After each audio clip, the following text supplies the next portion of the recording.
Heavenly Father, today we put on the full armor to protect us against attack. We put on the belt of truth to protect against lies and deception. We put on the breastplate of righteousness to protect our hearts from the temptations. We put the gospel of peace on our feet to walk in your light, peace, and freedom with the Holy Spirit. We rebuke anxious thoughts. We take up your shield of faith for protection to block and destroy all the darts and threats thrown at us by the enemy.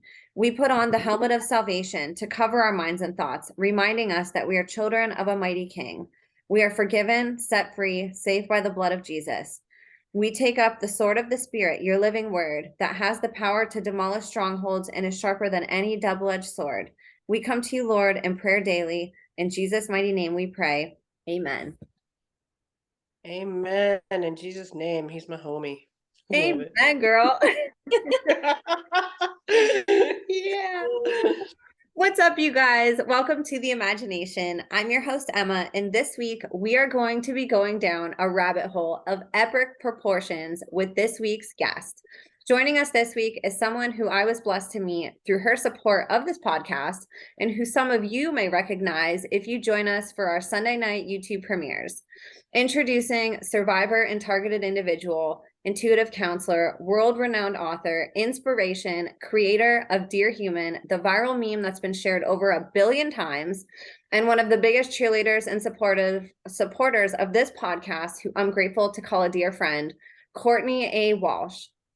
Unlike many guests on this podcast, Courtney's abuse didn't start in childhood. In fact, she grew up in what she would call a relatively normal family that wasn't without its dysfunctions and dynamics that affected her in later life, but overall, a great life. Growing up a creative and gifted child with a personality and imagination bigger than every environment she was put in, Courtney's journey took her on many ups and downs as she sought fulfillment in following her hopes and dreams.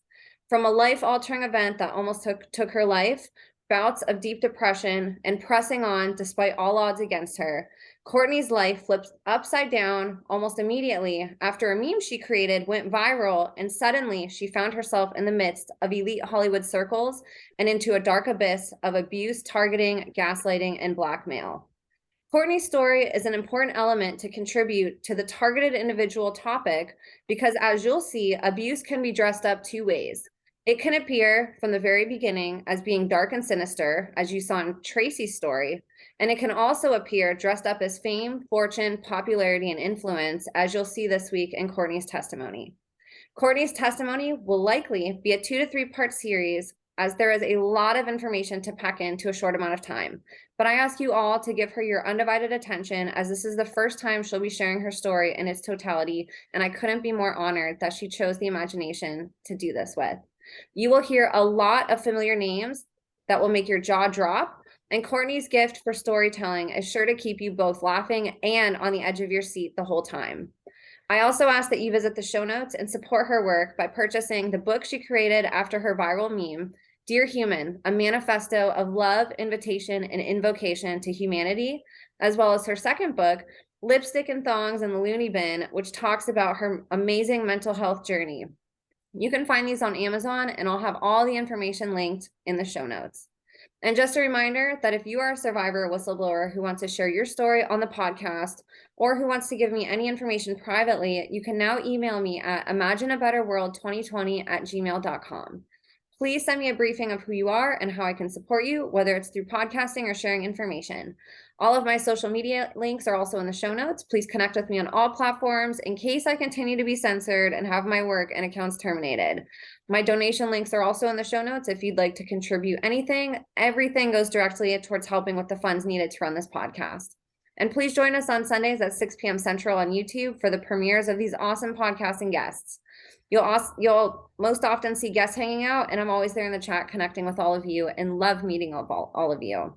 So you guys, with that being said, please help me in welcoming this week's guest of honor, overcomer, survivor, viral sensation, gifted writer and author, walking miracle, voice for the voiceless, and one of the dearest humans I've ever met, the one, the only, Courtney Walsh. Courtney, thank you so much for being here with me today. Oh, wow. I was like, I want to meet that chick. You have a way of making everyone and everything sound so impressive. You're so generous and gifted in the way you do your Oh. intro. Thank you for that. Oh my gosh, you're welcome. It's hard to compress. I didn't even try, honestly, because I knew I would have written 10 pages about your story. So it's always fun to compress these stories because they're so deep and they span so much, so many different layers, and your story is definitely not without a million layers to it that I'm really excited to dive in with you. So I'm going to turn it over to you and let's start diving into this incredible testimony that you have. I know that this is going to be so valuable for people because like I was telling you before we started recording, there's this facade that people have of, well, since I didn't grow up in an abusive family in the way that she did or this person did, then it couldn't happen to me. And we have to be privy to the fact that we always have targets on our back, especially if we're stepping over the lines or if we're going against popular narratives and or exposing things that have been hidden for a long time and that these people want to continue to be hidden. And your story spans so many different layers with this, from going into these elite circles to the targeting to, just these very interesting types of abuse that I don't think people consider could happen to them. So your story has inspired me. You inspire me. I can't thank you enough for all the weeks that you pop on the podcast and you contribute all this amazing information and support.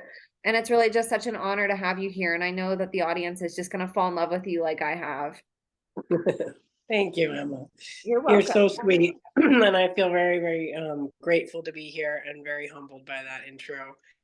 I do want to just correct one tiny thing, which is that Lipstick and Thongs in the Loony Bin, which was a memoir, that came out first. And then that was Okay. about 2000, yeah, 2006-ish. That was self-published. Then Dear Human, the book, the meme came out in 2012.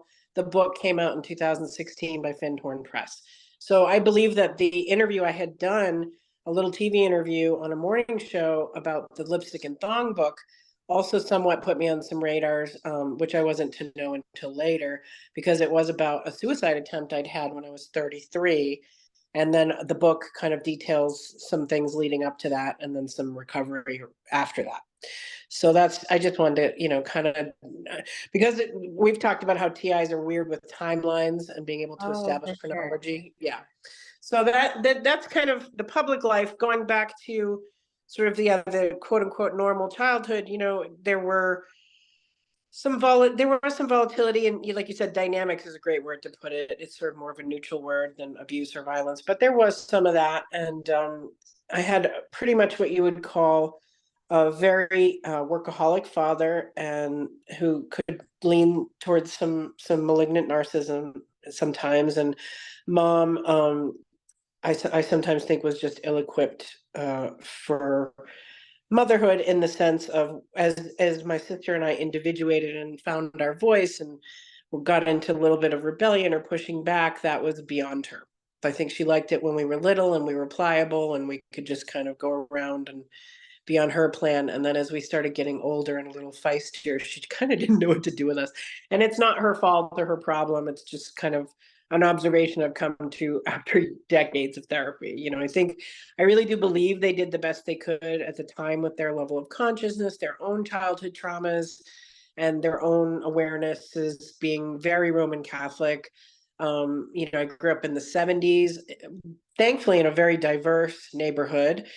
I loved the fact that, we grew up just sort of 20 to 30 minutes outside of Boston, in a suburb called Randolph, Massachusetts. And, we had a neighbor from China across the street, Chinese American, and then next to them, people from India. And then down the street, some African American kids. And then down the street from that, the Army brats. So we were very much a Benetton ad and diversity long before that word was even really a thing, or when it was just becoming a thing, we should say. And so my dad was a superintendent of schools or he became that. He'd worked in the Boston schools for many years. Then he became superintendent. I think I was about 18 at that time, but so he was in education. All my aunts and uncles are in education. One of my uncles has been dean of accounting at Boston College. lot of Boston College influence in our family, which I've, discovered is heavily Jesuit run. And I think if you're on this podcast, you know what the Jesuits are. And if you don't, they are pretty much the military branch of the Illuminati. And if you've never heard of Opus Dei, they're also part of that faction. And what I came to realize growing up Catholic, I always had a very rebellious feeling towards church. Even at 6, I feel like I was in the pews rolling my eyes at the priests and feeling, why is that guy lying? And so yeah, that there was a lot of what I would call, from listening to a lot of Jesse Zabodar, who's an amazing overcomer and whistleblower, who escaped the Illuminati when she was about 5 or 10, or she was in from about 5 to 10, I believe. And that I would call beast system influence that would sort of pop up throughout my life. I'd listen to your podcast with Gray, who was excellent. All your guests are excellent. I'm really impressed by them, actually. But he had mentioned the Gifted and Talented program. And that was something I was in, I think, about 4th or 5th grade. So there's this recruitment that goes on. There's this keeping an eye on you that goes on. And then there's of course, a lot of brainwashing and programming and trying to fragment you and trying to get you to doubt yourself and have insecurities and playing and preying on that goes on.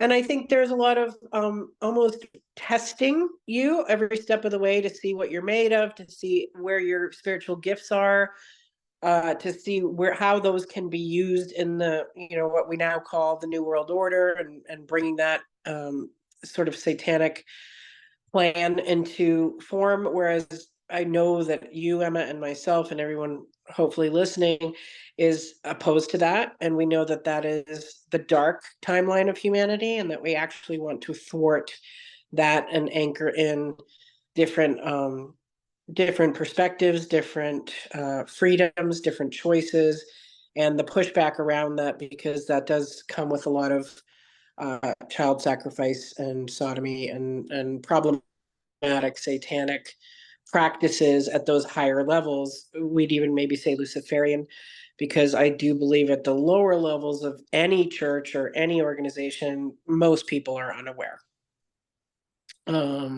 of what goes on at those upper echelons, if you will. Yes. And so this is I love what you said about having always had an imagination, because I did. And so when this started to kind of happen, I didn't know what was going on. It definitely felt like I was going, quote unquote, crazy. And I questioned everything every step of the way. But because I had had sort of a mental health history of my own suicide attempt when I was 33, again, a very Masonic number. And that's the year that happened to be the year that The Passion of the Christ came out. And I just do remember kind of being in lockup in McLean Hospital in Belmont, Massachusetts, which is one that James Taylor had gone to when he had his kind of breakthroughs, or some drug stuff or whatever was going on for him at the time. And so it was sort of a prestigious place to be. And they were doing things like, shock therapy on me. But I'm sort of jumping ahead. So look, why does someone with a quote unquote normal childhood end up trying to kill themselves at 33? And that's the missing part. I'm going to try to fill in the gaps there, of just having been that kid with this giant imagination, who was able to basically channel in writing things that would mystify sort of my teachers, some family members, and they just would say, oh, well, you're very gifted at writing, and you're very good at that. And I do remember my father, again, who was superintendent of schools, had his PhD, a highly educated man in a very liberal town, Boston or city. Boston's an incredibly liberal city. So I did grow up kind of lefty, liberal, blue, bleeding heart, liberal. And so now I definitely am not someone who self-identifies as liberal or conservative. I feel more independent than anything. And I don't feel Catholic, though I grew up Catholic and went to Catholic school and had all that going on. I just identify as, spiritual, as someone who loves Jesus, kept him, left the church. And but there was a lot of oppression in our home. There was a lot of feeling of, I believe there's generational trauma through both of my parents. Both of their fathers were alcoholics, which is quite an Irish Boston Catholic theme, very prevalent and common. And my grandfather on my mother's side, I never did meet. He died before I was born. He had a heart attack. And, I do remember, hearing stories of you can't bring friends home because dad's, sick or passed out on the couch or something like that. So, and I hate to, be sharing too much family dirty laundry, but that's just framework, right? So I do believe, that alcoholism pervaded my family, and I do believe that a whole legion of demonic spirits goes with that. Okay. And then my grandfather on my dad's side, he was going to go to Harvard. He didn't end up going because he got TB and he was in the hospital for a few years, actually, while my Nana was,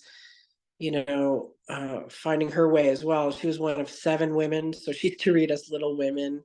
And that would be this almost, there's a lot of empowerment and old school feminism in my early years, I think, and not really feminism like burn your bra or grow a mustache, sorry to say.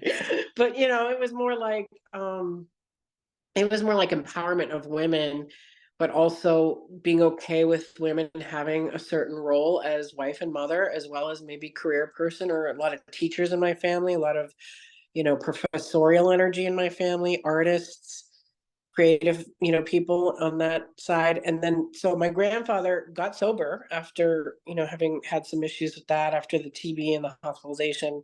I think his life felt derailed. He'd been accepted to Harvard, was going to go, got sick, and then things went south for him. So he started drinking. It's kind of the story I understand from the timelines of what I've been given. And my Nana was just brilliant. She was like, this little 5'2" pistol with red hair and blue eyes. I'm more of a 5'9" Amazon, so I kind of lean towards the men in my family. I'm taller and I have a slightly larger frame. But anyway, she was this tiny little thing, and she was very feisty, and she was very science oriented, and she worked at Harvard Medical in the labs, and and Pops, so she was Nana, and Pops was more the Jesus guy. So I feel very much that has informed my, being a bit of a hybrid of both true science, not false science, not curated science, not propaganda science, but actual science. And then the Jesus stuff on Pop's side of the Bible, and then the AA slogans of, one day at a time and easy does it, and get rid of your stinking thinking and all that stuff. So to me, I can understand sort of arguments on both sides of the science versus religion. But to me, science and religion are often the tinker toys of men, and they are not actually divinely informed. Okay. I feel they have their place. I feel they are important to an extent. Like, we're glad we have science that we, if you have a broken bone, you can go get it set and fixed very easily. Or if you have cancer, you try to heal it as holistically as you can. But sometimes we need that extra, Western medicine and holistic tools. So I really am not sort of identified heavily with a religious perspective or a scientific perspective. And I just wanted to kind of give that up front. But when this spiritual phenomena started to happen, and it really was cyber, like when I know you're so sweet to say I was in elite circles. I never made it into elite circles, and I'm actually quite proud and happy about that. You didn't give into it, but you were being I drawn did into it. it. These people were very elite. Yeah. Yeah. I was drawn to certain people in that realm, and different, curious is And they were one of drawn my to you, girl. Yeah, they wouldn't admit that, but yeah, I do believe that's true.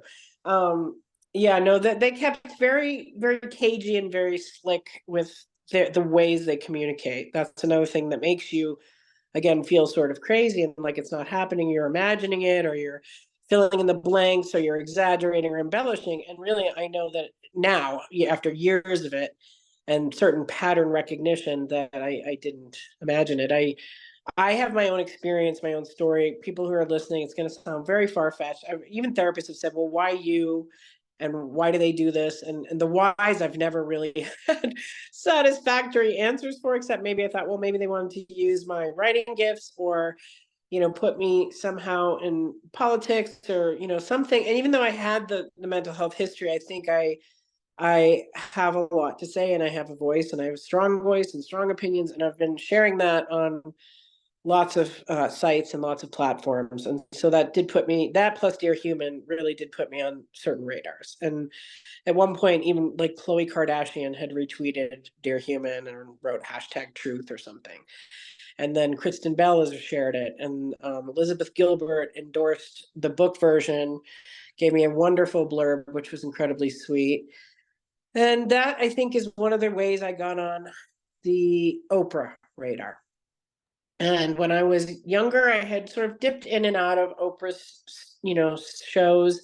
It was really more something my mom might be watching. And I would just sort of be passing either through the living room or whatever and catch a bit here and there. But I wasn't really that into her, to be honest, or Ellen or any of these, very popular talk show people who later became what I felt at the time was frenemies, and now I just realized was just flying monkeys and minions of darkness, if we're gonna really go there. So anyway, I think that one of the ways I was put on the Oprah radar was that was a woman who was a publicist, and I if I recall, her name is Tara Skye, and she was going by Skye, Skye as the last name.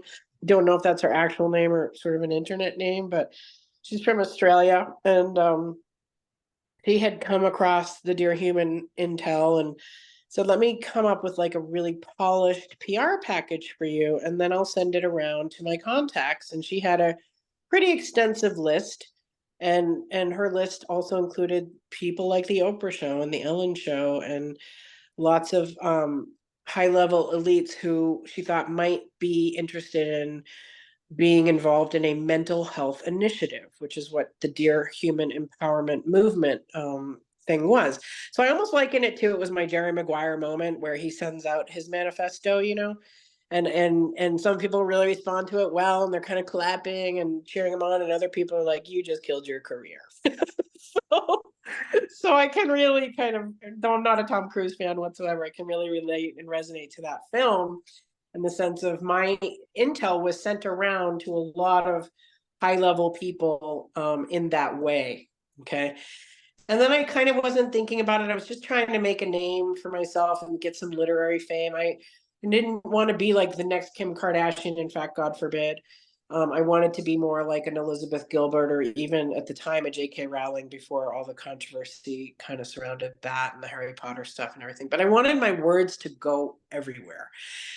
And then I did get a taste of that with Dear Human when it came out in 2012. And as you shared, it's now since then, now we're into a good 10, 11 years. It's been shared well over 1 billion times that we could track. Okay. So I'm sorry. Could you talk about Dear Human and how you created that Sure. and give Sure. people, just in case they had never heard of it, or maybe if they're young, Yes. or, In yeah. fact, if we figure that out next time, I'll read the poem. But I didn't get that organized for today for That's that. okay. But yeah, maybe we can even Overview. put that. Yeah. So Dear Human is a piece I wrote that is basically, I call it a love letter to humanity, and it is about unconditional love. And literally, any of you can Google Dear Human and my name, Courtney Walsh, and literally millions of hits will come up. So when I wrote that, actually, or when I kind of brought it through, I was madly in love. I was traveling the Scottish Highlands with a partner at the time, and he was experiencing some difficulties within the intimacy department, shall we say. And so that was a little bit of a bummer, but we were great travel companions, and he was very kind, and I was just in a really good, like, heart open, flowing place when I wrote it. And then, I mean, I literally wasn't even in the country when it started to go sort of viral without my name on it at first, which felt really weird and really kind of gross that somebody would have made the meme without crediting the original author. So that was a bummer. And then I started to claim it, and then a lot of friends started to say, that's by Courtney Walsh, that's by Courtney Walsh, that's by Courtney Walsh, and that's my friend Courtney Walsh. And so I was getting tagged and tagged and tagged, and it was just growing and growing and growing, and have just a life of its own, and how it spread like wildfire. And at the time, I started to feel like, when certain famous people were talking about it, like Delilah did on her radio show. And that was the coolest thing because I'd always listened to Delilah, and then it ended up on a Neil Donald Walsh site. And I'd always read his Conversations with God books. And I believe it was even on a Deepak Chopra affiliated site. So like I have reason to believe that I was on certain radars because of the feedback that was happening around it, the hubbub and the excitement. And now, remind you, I'd already done the sort of TV interview thing for the Lipstick and Thong book, which was about the suicide attempt, which came out around the same time that Owen Wilson had tried to kill himself or delete himself, however we say that anymore. And so there were some parallels all along the way of just little brushes with fame and things like that and being associated in an indirect way, because this has always been extremely very indirect. And I do feel at first I thought, well, this is just because they're famous and they're suspicious of people, and they even have phrases like no new friends, and they're very elitist, they're very snobby, and they will test and vet and recruit and reject you all at once, is something I've learned through some of the ways they play. I will give you some examples. One of them was and for those of you who are still diehard Trump fans, please just take this with a grain of salt. I'm not, saying this in a political manner. I was saying it more in a, I was just tired and saturated with everything going on at the time. But I said something in one of my posts. Now I kind of felt they were watching, that I didn't even like the color orange anymore. And because, there was all this Orange Man bad and Agent Orange and all these kind of, and, just derogatory things. And then I talked about how really my first full sentence was "gimme the orange," because my mom was probably very responsibly doling out little pieces so I wouldn't choke. And I wanted the whole thing. I just wanted, and I'm still a little greedy for knowledge and wisdom like that. Like, just give it to me all at once. I don't want it piecemeal, but then you do sometimes choke on it. And so anyway, give me the orange. I wrote that post. I didn't even like the color orange anymore. And I did write something about Trump. And that was the time that Kim Kardashian, I believe, was going and kind of visiting the White House. And she and Kanye were very buddy with Mr. Trump. And so there was some backlash to that for the whole next week in their stories. All the Kardashians, at least the next day or the next few days, were wearing orange. And I thought, that's really strange. And then I saw Oprah wearing orange. And then I saw Lady Gaga wearing orange. And then I had looked at a story on John Mayer's page, and he had a whole big bowl of oranges. And it was just like they were having a little fun with me, And I thought, this is so weird. And kind of, it really felt juvenile is the only word I can use to describe the kind of consciousness that we're dealing with here. There, it's a bit of a playfulness, but it's really more mean-spirited than playful. And I couldn't understand that. And it did at the time feel like gang stalking, like gaslighting, and like abusive power, if I'm quite honest. Because I get that they are all at a certain level. They're billionaires. They're, very visible. They have the airwaves, which we know is Lucifer's domain. For sure. And they have the ability to, there's a new Ted Lasso line in the trailer. I don't watch that show, but in the whatever for the new season, saying, "I'm get away with murder rich." And I do feel that is how they all feel, from they just see people as toys, especially non-famous people. Jessica Simpson had written sort of a tell-all book that I was just skimming through. And she said something like that John Mayer bragged that he had an 18-month plan to get any non-famous woman. And I don't know if it would take less time to get a famous woman or more. I don't know, but that was specifically a statement I do recall from the book. I might be getting it wrong, but I know there was something about 18 months and something about how she wrote, how she was disgusted that he would sort of make it a game or a bet or a test like that, rather than an actual sort of reaching out to connect human to human. So that's what I think I was on, was the 18-month plan. And I had gone to lunch with Can I interrupt Go really ahead. quick? I just want to say for people listening,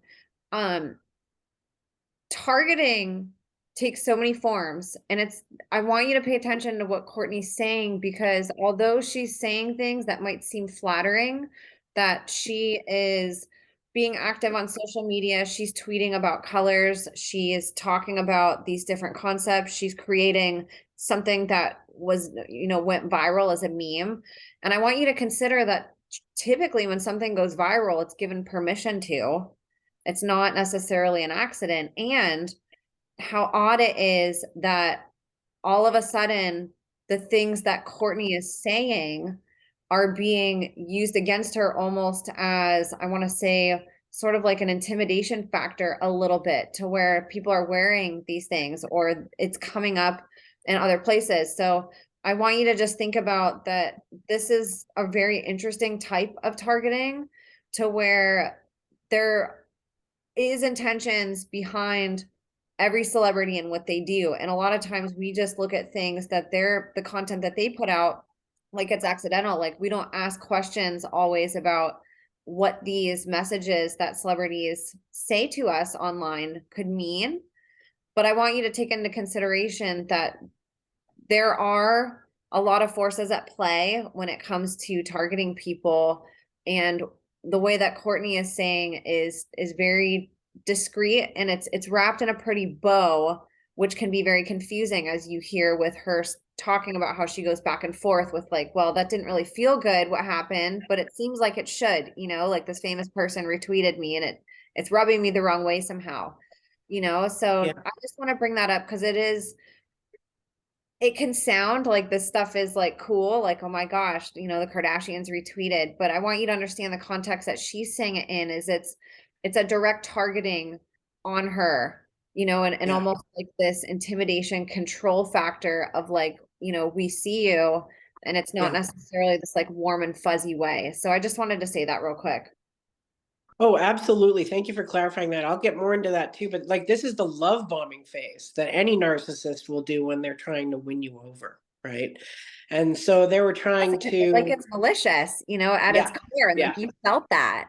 Yeah, I did. I always felt like there was something very off, very wrong, and quite frankly evil about it, because then it started to go into gang stalking and mockery and mimicry, which are three huge, huge abuses of power. That is one of the reasons I am actually coming forth with my story, is that I don't think by any means do I feel I'm the only one that is in this kind of recruitment, or was in this recruitment, process. I do believe it is very deliberate. I do believe they have, you know, plans they use. I know they use Back to the Future, for example. They used to use Wizard of Oz. I've read up, of course, extensively on the Illuminati, trying to understand their playbook and their tactics. And all of the things I am saying that I have experienced are in those materials, that they want to drive you to insanity, to suicide. They want to make you think that you're going to come be one of us. And that, you sit there and you feel like an ass because you cut your nose pressed against the glass of this party that you think you're going to go to. And then you realize you don't want to go to that party, number one. Number two, you'd never come out of that party the same person, whether it be an Oscar party, an Emmy party, any kind of red carpet event. What do you think that red represents? I think we all know. So I do believe when I thought I was being rejected, I absolutely know I was being protected. When they were doing what is called psychic driving, that's even in these sort of how to make a mind slave, Illuminati playbooks, is they will just pass you around energetically and emotionally, intellectually, spiritually, and thank God for me, it wasn't physically. Okay.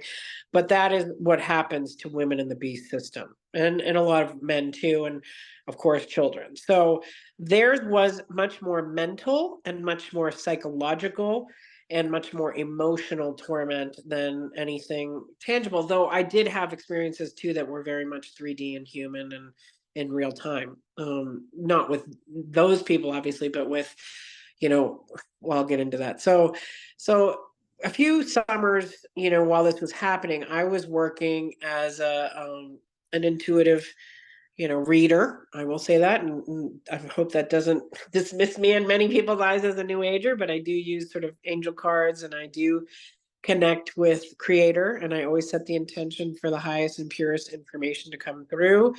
That said, again, I always am under the protection and guidance of Jesus and his teachings. Okay.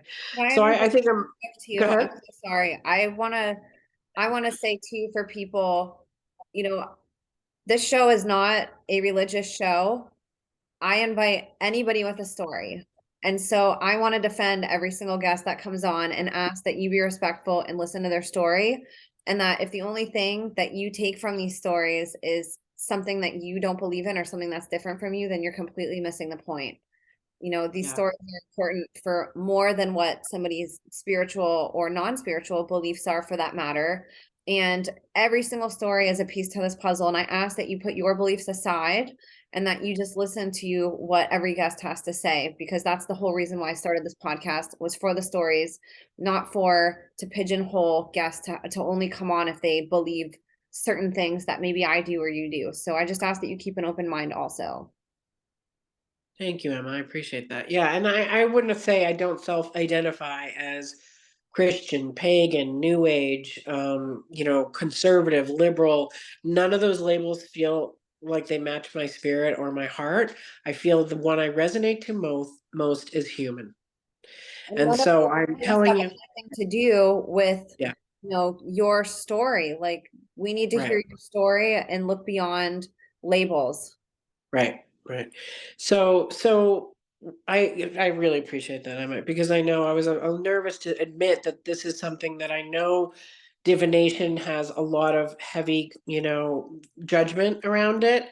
And I have used it more like I consider myself an unofficial sort of social worker. I'm often just counseling women out of marriages with alcoholics who won't get help, who won't get sober. And I'm also someone who, in the last 3 to 4 years, I believe this is why God actually put me in this place with these tools, have heard now pedophilic backstories from my clients, and I'm talking in the thousands. I'm talking in the thousands. People coming in telling me, whether they had family members that were masonically influenced or not, they were certainly demonically influenced if that kind of generational incest was going on, or molestation, or sodomy, or any of that. So that's another reason I'm bringing forth this intel, is that I know that is very rampant on both sides of the political fence. It is not about religion. It is not about politics. It is about the well-being of children. And that is why I hope we can all find some common ground beyond the fact of what I'm about to tell you next.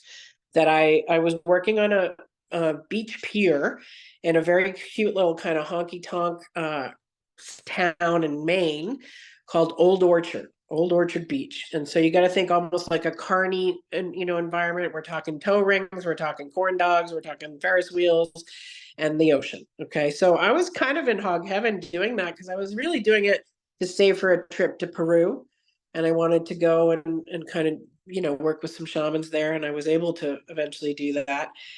And so that was sort of a quick money summer fun thing. I do think of it as a gift that I have, that I share with people, but I also think of it as somewhat being able to give an outlet to my performer side and my creativity. And so I'm a storyteller with psychic gifts, is what happens, and spiritual gifts. And I know that can rub people the wrong way, but even the Bible has prophecy and oracles. Okay, And I want to say so there we go. that, like, a lot Yeah, of these gifted, talented programs, that's exactly what they're looking for. Like, yeah, our yeah. enemies know that this stuff exists. So it doesn't have to be something that you believe in practicing, but also keep Right. an open mind that, like, these are real gifts that are being exploited and that people are looking for. Yeah. Well, that's right. And it was something I was afraid of even as a kid, or I would have precognitive dreams that would come true in real time and 3D world, not just in the astral or in dream time. And so when that would happen, and I would have a dream that would then come exactly true verbatim, like certain snippets of conversation or certain things people were wearing, or like, that would always freak me out, because I think that you're, in that case, maybe you're jumping a timeline. I honestly don't know. But my dad had it. He would sit on, now this is someone who was army trained, I believe, knew how to dissociate, obviously. And yeah, so he would sort of sit on the couch and watch the news, and he would know a beat ahead everything they were going to say verbatim, like without missing a beat. And I would say, how do you know this? This is not a rerun. This is, whatever. And he would say, I just know. And so that gift is called precognitive. Okay. And I do believe my very Irish Catholic, Jesus loving father was, had some psychic gifts himself. And my mom, being an artist, super intuitive. Again, Nana having the science side and Pops having the religion and the Jesus side. Like, I'm a hybrid of all of those things. Okay. But the psychic was at that time just how I was making a living, and it's still part of my world. I do it differently now. I definitely call on as much protection as I can imagine, and I'm waning from it because I feel I was mostly in it for that last 3-year stretch of hearing story after story after story after story, of people who had been harmed as children. And then you start to go down those rabbit holes and you start to do all that research about, I will use the words adrenochrome and frazzle drip. I'll try to say them quickly so the AI doesn't shut you down, but I like to use the real words. I like to say things like rape and things like that, because if those creatures, demonically hijacked, possessed creatures, can perpetrate those crimes, we should not be tiptoeing around them or calling them R word or infantilizing ourselves around our languaging, because this is very serious stuff. This is cannibalism. This is, bestiality. This is all of those dark, demonic, satanic things. So, I think there are a lot of people who think you shouldn't dabble, you shouldn't read mystical or metaphysical or esoteric materials, and I totally disagree. I think you should know your enemy, really, inside and out, upside down. You should study, you should research, and then you should always keep yourself in that protection of the divine creator light, the true God with the capital G, and not the Luciferian demonic factions that are the fallen ones that just invert and pervert and distort everything, and who really only believe in steal, kill, and destroy rather than create, birth, and renew or recharge or refresh or whatever, rebuild. So I'm very clear. I'm very clear where I land and where I stand, and it isn't, anchored in any one belief system, because I believe a lot of it is programming, if not all of it. And but anyway, so yes, Emma, making that distinction that this sounds like it's, being seduced and wooed in a way it was, but it was really more being manipulated and exploited, and it didn't feel good. And I did not ever give consent consciously. Probably me putting my work out consistently for free for, a decade or more, is in my attempts to sort of get what they call exposure, right? You're going to do something for exposure. Well, it really is just that gives the consent for the B system to use it and hijack it, plagiarize it, and exploit it and manipulate it, because you haven't, really kind of gone after people who are really just taking your ideas and running them through the marketplace and profiting and cutting you out of the loop. And that is something I know for a fact that the Kardashians have been accused of doing, stealing from smaller or lesser audience content creators. And that is something that they were doing quite a bit, mocking, stalking, and yeah, just absolutely being mean girls is just the only way I can say it. So I feel the factions were, there's Oprah, and we even get into Obama later. That might be next episode, because that one was the trip. And just there are covens, if you want to say it, okay. And I only know that just from observation of who seemed to align with who and who seemed to be sort of cliquey and teams. Now that said, it's all a big incestuous soup, and they're all in it. But they do have their little groups, okay. And so, yeah, backtracking to John Mayer, I want to kind of get that out there and a little bit over with, actually, because I'm sort of dreading this, if I'm honest, because I know I'll get some backlash on this.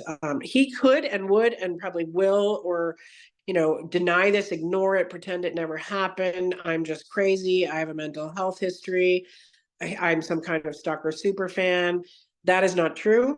And he knows it, and I know it. And I hope whoever's listening understands that that is just how they spin things, to dismiss and discredit you, and to make you feel crazy or stupid or weak, or that's one of the MOs I've noticed is, while he's dated all these powerful, beautiful, famous women, I do not think he likes women. I do not think he appreciates, respects, or honors us. I feel he uses us for lyrics and for his ego and for games and bets with his friends, who he has a lot of in that system. It's quite possible, and again, this is conjecture, speculation, rumor, whatever, gossip, whatever you want to call it. This is just my opinion, that I think he's some kind of high priest or warlock in that system. And I know for a fact that he has been a handler And if you look at some of the people he has been affiliated with, you can see that. You can see Katy Perry, you can see Taylor Swift, you can see Demi Lovato, you can see Cameron Diaz, and all these people that he has quote unquote dated or been linked to um, have become superstars. And and and Jennifer Aniston, like all these people. So I do believe that's deliberate. I do believe he's somewhat of a, for lack of a better term, some kind of like gigolo, or they call it the lover boy program, mayor the player kind of thing. And he had that reputation for a while. And then when I sort of encountered him, it was when I'd gone to lunch with a friend of mine, probably about 5 or 6 years ago now. And we're just sort of eating Thai food, having some laughs. And she said, "You should follow John Mayer." And I said, "Why? And isn't he that, body as a Wonderland kid? And isn't he kind of a misogynist frat boy? Like, why would I want to do that?" And she's like, "Well, no, he's quirky and he's sober now and he's looking for a partner. And I feel like you guys have similar sort of senses of humor." And I was like, "Oh, well, that's intriguing." So that was kind of, I almost, over the last 6 years, I've definitely many a time wished I've never gone to that lunch and had that conversation, because it just sort of spiraled from there. But I did check him out, and then she said he was friends with Bob Saget and Andy Cohen and Dave Chappelle and all these big, muckety mucks in the comedy world and the acting world and the music world. He's just extremely well connected in that realm. And I think his cover life is Guitar God, who travels with the Dead and Company, which is a Grateful Dead cover band. And he wins Grammys, and that right there tells you a lot. And so he's just mega famous. He's mega famous, and he's mega connected, and all these people love him. And I don't know if he took a shine to me or if he hated that I was kind of calling him, womanizer or whatever. I was calling him out publicly, probably foolish move, in a weird, playful, gross, flirty way that I now look back and I am disgusted with myself that I fell into it. But I did, and I flirted and I played and I was flattered and I was confused, obviously, because I thought, well, is he really changed? Is he really, a good guy now? And I didn't believe it in my gut. Honestly, my intuition was saying red flag, problem, problem, demon, demon. But I was still intrigued, still attracted, and still curious enough to sort of, keep playing these little games, which all he does is play mind games. Honestly, like, the kid does not know how to communicate directly, clearly, with integrity or honor. These are my opinions. This is my experience. This is my observation. Okay, so I started to figure that out pretty quickly, because again, I'm 52 now. This was happening when I was about 45, 46 that this all started. It was about 2018, and I did some deep diving and some minor crush stalking myself, like that you would find anything on a celebrity. It's so easy. It's not like you're hacking their phone, which I do believe happened to me, and it's not like you're putting chips in their car or anything, and trying to curate their whole existence by everywhere you go. For a while, John Mayer songs are playing, and other friends of his, like Ed Sheeran songs. And I know these people are popular and their songs are out there, but there was something very deliberate with what they call songing. I've learned that word. And songing, they even call it like songing a bitch, sorry to say, but that is the term.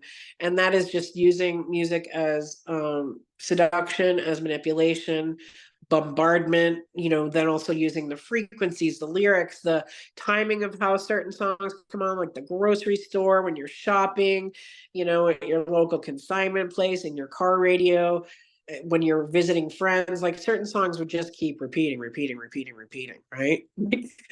And one of them that's actually kind of funny but also freakish is the "I always feel like somebody's watching me." So I would be like, they want you to be paranoid, and they're weirdly, meanly playful about it, because to them it is a game, and to you it's life or death.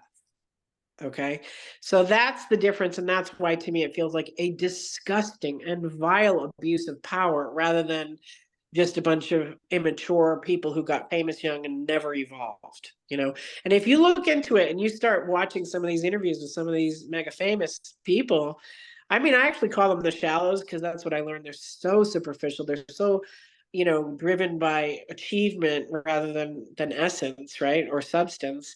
then you will see that a lot of them will say, I got famous at 19, or I came to Hollywood or LA when I was 19. So to me, that has to be a B system marker in itself, because it is so repetitive and so common. Like we know they have meanings around 33 or 666 or whatever. So fascinated by that, started to kind of just connect dots and put puzzle pieces into place as still flirting, very cyber, very indirect, very through stories on Instagram or things like that. Can you give And some my words are, examples of like what the interactions were or what you were doing? um, well, so it's very hard to kind of look back and say it in a cohesive way now, but it would be like, I would, sort of be watching Colbert, who I do believe is also a system handler for sure. Corden, Fallon. So these are all John's friends. Like they're his buddies. That's his circle, right? And so I was kind of dipping in and out of that, and then also realizing these guys are jerks, man. Like they're just frat boy jerks. Like whether I believed in their politics or not, sometimes I did, most of the time I didn't. I just noticed that they all had this snarky mockery, smirky vibe. And I was fascinated by the fact that that felt like its own group. So I would say some stuff or write some stuff, and then the song they would have for their guest that night would be sort of a direct connect to something I'd written or said a day or two earlier. So that was happening over and over and over. Things I would write in my private notes section on my iPhone were being spidered out into skits on SNL, into bits, into, like, here's one example. So I used to go and do deep dives with my friend Nancy, and we'd go for meatballs. Well, then suddenly they started picking up the word meatball and making it into things. And Jimmy Kimmel used the word meatball on the Oscars, and then they did a skit about meatballs. And so that was just so bizarre. And then John had said something one time about apple cider donuts, right? And then 3 days later, I saw something about apple cider donuts. And then a few days after that, or within a week or two, Obama literally gets on something and says, I'm just going to weigh in on this apple cider donut debate. And I was like, what the hell is going on right now? That the words I say, like very specific, unique things. Obama had done that another time about potato salad. I said at some point, either in a video or in a post, I said, well, the internet is just like a giant barbecue, somebody's backyard barbecue. You get to decide what you're going to wear, where you're going to go, what you're going to say, who you're going to see, and when you're going to leave. And, and just bring your potato salad and you have a grand old time. And then a few days after that, or again, time is fuzzy, it was in a week or two most, Obama is talking. Now, this was winter. It wasn't summer where it was barbecue season. And it was winter. And he said, if you go to any barbecues or any backyard things, just be careful about who brought that potato salad because, it could make you sick. And I was like, is that a threat? What the hell is happening that a former president of the United States is having to say potato salad when I said it 3 days ago? And just like meatball, potato salad, orange, like they speak in code all the damn time. It gets ridiculous. They think they're all these little like spies playing games. They're like kids. And I mean mean kids, not like fun kids having a game of Fortnite or something, though that's what it feels like to them, right? So these very specific kind of code wordy things to let you know we're watching, we're listening, we're paying attention, and you better watch yourself too, kid, kind of feeling. It just had this heavy, ominous, like they were making fun of me, right? Instead of trying to make friends with me or connect with me or understand my operating system, they were studying me, and they were letting me know at every step of the way that they were going to be just kind of mocking and mimicking and mirroring things I was saying. So it's like a little kid when you're like, you say this and then they say this and they copycat you, and you're like, why are you doing that? I feel like they were trying to antagonize me, intimidate me, and bully me. Yes, they're doing that through indirect communication that just never, and it was shunning. It was like being shunned and blacklisted of like, we're going to dangle the carrot and make you think you're one of us, but you're never going to be one of us. And so it was like, and it was so ridiculous. And I was so caught up in it for a while there. And then I started just being like, they're lame. Who cares what they're doing? If they want to make me the butt of their jokes, that's on them. I tried to take the high road. I don't always succeed. Sometimes I a lot of times I did sink to their level, and I would go back and hard at them, and I would call things out, and I would drop names because I thought, well, I'm going to treat these people like colleagues then, not necessarily like friends, not like family, but like people that were on the same world stage, and they're further ahead and they're farther along and they have vaster reach, but I've got my toe in the door, and I wasn't trying to kick it in at that point, but I wasn't letting them slam it in my face, if you know what I mean. You know, so that's kind of some of the lead up to then I just started to fall apart, and I started to feel like it was so unfair, it was such bullying, it was such injustice and plagiarism of that certain things I'm writing in my private notes are ending up coming out of like Fallon's face or Kimmel, or these guys who are getting paid millions of dollars, and they're basically little joke stealing pitiful punks. Like I told you the other day, Emma, that I felt oftentimes like I was almost like the substitute teacher who stumbles into the detention room where all these jokers, literally jesters and jokers and pranksters are, and they want to just one up each other and undermine you and make you look and feel foolish, and they're good at it. They're really good at it. They've been doing it a long time. So it is my belief, I cannot, prove this necessarily with receipts, but this is again more observation and experience and repetition and pattern, that you've got your Colbert, your Corden, your Kimmel, your Bill Maher, your Russell Brands, these people who have been comedians, high level comedians, they are what I believe is called the royal jester faction of the Illuminati. So they use the mockery and the mimicry. They use the pranks and the bets and the games, and they loop you around and around and around. And sometimes you do think they're doing an homage, like flattery is a form of, or imitation is a form of flattery, but other times, they're just trying to make you feel stupid and small. And I do believe I'd pissed off the wrong people. I had said something like, oh yeah, I was being sarcastic, and I had said something like, let's all just go after powerful, women. This is before I knew anything about what they were up to behind the scenes, right? Powerful women like Beyonce or like Oprah or like Kim Kardashian. I said, so just because they are famous, we just say like Oprah is a wizard who eats babies for breakfast. And I said, and Beyonce is like dark Barbie and, whatever. And I just said unflattering things. But then at the end, my plot twist was, in my feminist way, I said, because the world doesn't know what to do with a powerful, sexy woman with money, right? It's very threatened by that. And I think that also put me on some sort of weird radars of just being tested to see, like, it's almost like you feel like you're in a situation where there's the sorting hat, and they're trying to figure out what house you belong in, if you're a Hufflepuff or a Gryffindor in the Harry Potter kind of series, right?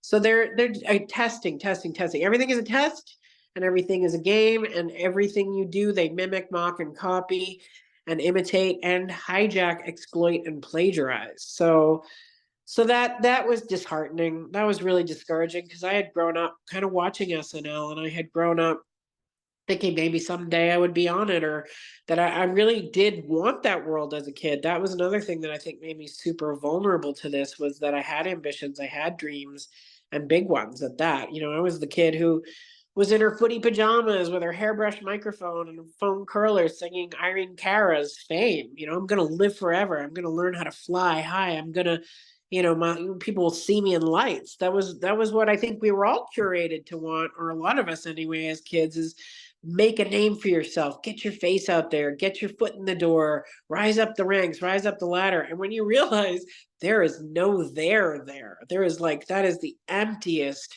saddest existence, and that they are all heavily blackmailed and imprisoned in these golden cages. So I do feel that while I was, kind of playing with it and baffled, but also mystified and curious and even obsessive, like hungry for that at that time, that's where, my ego was being played with through these people. And they were like, come here, kid. And then they'd punch you in the stomach. Come here, kid. And then they'd pull your hair. Come here, kid. And then they'd trip you in the hallway. That was just the constant feeling that was happening. And I was telling you before the show that it's very hard to kind of dig up receipts, though I'm sure that there are plenty, in my Facebook and Instagram, kind of archives, which I did leave those two sites because of all this years ago. But I think there are, photos with timestamps and things that could prove what I'm saying, but I just never, bothered putting it all together as far as like receipts go, because when you're in it, you are so scrambled and they really want to break you. So you're so scared and you're so sad to find out these people that if you didn't have them on pedestals or idols or heroes, at least you admired and respected some of their work, some of their achievements, some of what they've been able to sort of accomplish in the marketplace. And that starts to go by the wayside because they say, don't meet your heroes. And I never met any of them, and I probably never will. But just seeing behind the curtain of how they operate and what they're about. And I just can say vicious. I can say vicious, and I can say I definitely mirrored them sometimes and went back at them because I knew what they were doing. And I was like one, and they were many. They were legion, and I was just like one. So it was just like it was so discouraging. I think it was depressing. It was heartbreaking. And actually, John has a song called Heartbreak Warfare that I believe I'm certainly one of many targets he's gone after, because I had called him a womanizer, and he had said something in one interview some point that the next person who called him that, he was going to, show them, he was going to make them regret it, kind of thing. And he proceeded to do that. So I do feel I had certain, true feelings that developed that weren't just like fangirl feelings, that were just curiosity. And I think you can fall in love with anybody if you start to sort of tune into what they're about and learn their story. And so falling in love is easy, but getting, commitment or intimacy or connection, that's a different game. That's a different story. And I feel a lot of things that they do are false. And you know, I started to talk here and there about Will Smith and Jada and about their connection. And what I've learned is a term called a lavender marriage, which I also feel and believe the Clintons are in. So one or both parties are actually secretly closeted gay. Now, for those who think I'm trying to dox these people, I'm not. I'm just repeating what I have learned, what I feel to be true, and what I think at this point is becoming more and more obvious. Though you wouldn't even necessarily call any of these people gay or bisexual, because that's sort of more mainstream than what they are. They are what I would call Illuminati sexual, which means they will do anything and anyone at any time, including children, animals, same-sex gender people, and corpses, frankly, unfortunately. Now, this is not something I witnessed, not something I saw, not something I can corroborate or verify. This is, again, more deep dives on research I've done, and then observational things of certain behaviors and certain codings that they use. I started to almost learn their language, especially like one thing I learned that I found fascinating is their words are always lying. Their words are pretty much always lying, but their hands are telling a different story. So the hand gestures they make, whether it be covering the one eye, which there's many theories about what that is, but it's to mimic the providence, all-seeing eye, the all-knowing eye, which we do have on our dollar bill, which is an Illuminati signal. And the OK sign, the thumbs up sign, lots of signs that they make that are Masonic, that show they're an initiated member of whatever kind of Hollywood lodge that they are. And a lot of these people are not, because of their status, are not on any books. You're not going to see them in any ledgers. Their rituals are, of course, very secretive and very behind the scenes.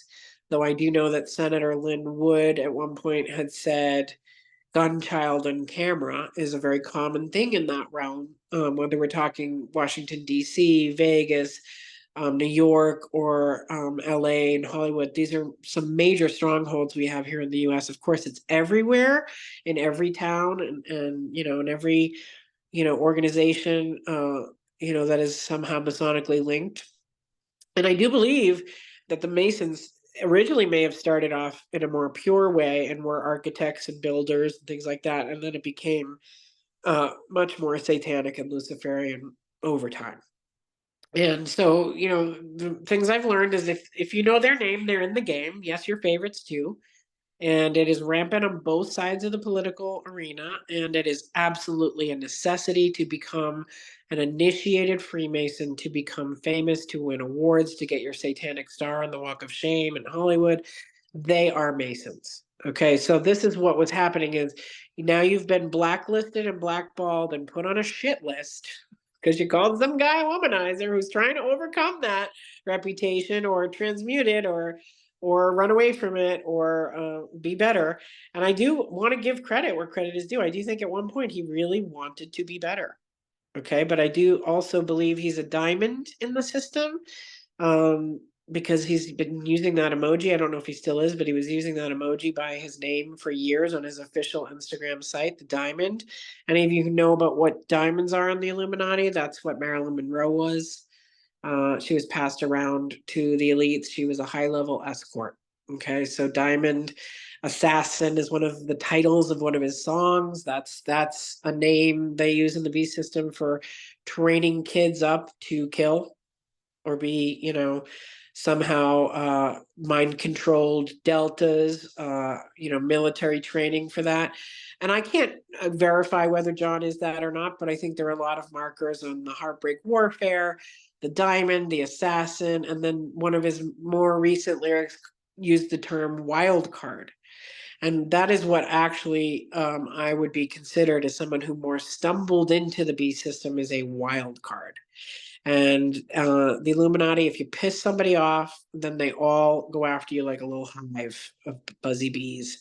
And you're the enemy of their brotherhood, their secrecy, their clique, their.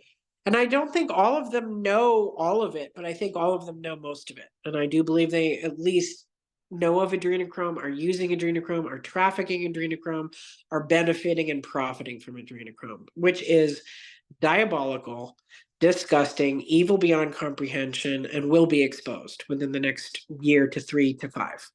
I do feel that information is already going to become very mainstream with a new movie coming out with Jim Caviezel.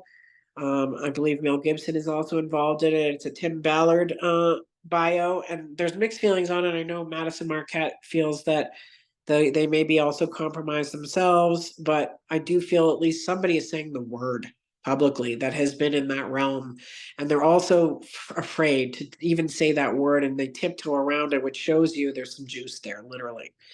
So I'm not going to get into what that is. You guys can do your research on Rumble or BitChute or one of the non-googly mainstreamy kind of sites. If you don't know that, I think probably a lot of your audience knows that term. And again, I don't tiptoe around some of these words because I feel if these, I'm just going to say, evil bastards can do this stuff to innocents, then we should be able to call them by their proper names. And that should be more mainstreamed and talked about and be very open and not let the YouTube, ghosts and the machine stop us from or censor us or keep us from speaking in adult terms about adult things. So once I realized that was something that a lot of them were likely into, it scared me. Like, I can't even tell you, like, talk about fight, flight, freeze, and being in my own adrenalized state around it of, oh, they're going to kill me. That's going to happen. It's not even a question of if, it's a question of when. And so when I tell these stories and they sound like kind of fluffy of like, oh, well, they wore orange, that could be a coincidence, or he had oranges in a story, that could be a coincidence. And it's like, okay, yes, the first 2 years, that's what I thought every time it happened. And then it kept happening. I had done readings for client sessions with people who were high level in the White House. One lady who had worked, as an administrator high up, and she'd been there through the Carter administrations up through the Obamas, and her husband had been Secret Service, and she gave me these 2 little talismans, these coins. One had the presidential seal on it, and then one had Secret Service seal on it. She said, these will protect you, and if you ever get in trouble, they're worth more than getting you out of a parking ticket, she said, or a speeding ticket. And I was like, well, I hope I never get in that kind of trouble, but thank you. And then I had a book signing for Dear Human, and I want to say this would have been 2018-ish, okay? And so she and her husband and I went out to dinner. They took me out to dinner and they bought all the copies of my books. They bought 12 copies, and they said they were gonna, her name was Gail Butler. She said she was going to send a hand-signed copy with a note to both Michelle Obama and Hillary Clinton. And she said, I will include the note. They know me. I know them. We're on pretty good terms. They will read this book. Both of them will read it. And I said, okay. And at the time, I was super excited because, again, I didn't know anything about Frazzledorp, about, Big Mike, about any of the stuff that, whether it's true or not, I didn't know any of it. Right. And so I was excited, and again, felt like, oh wow, I'm gonna, my words will go where they need to go and do what they need to do, and that'll be great.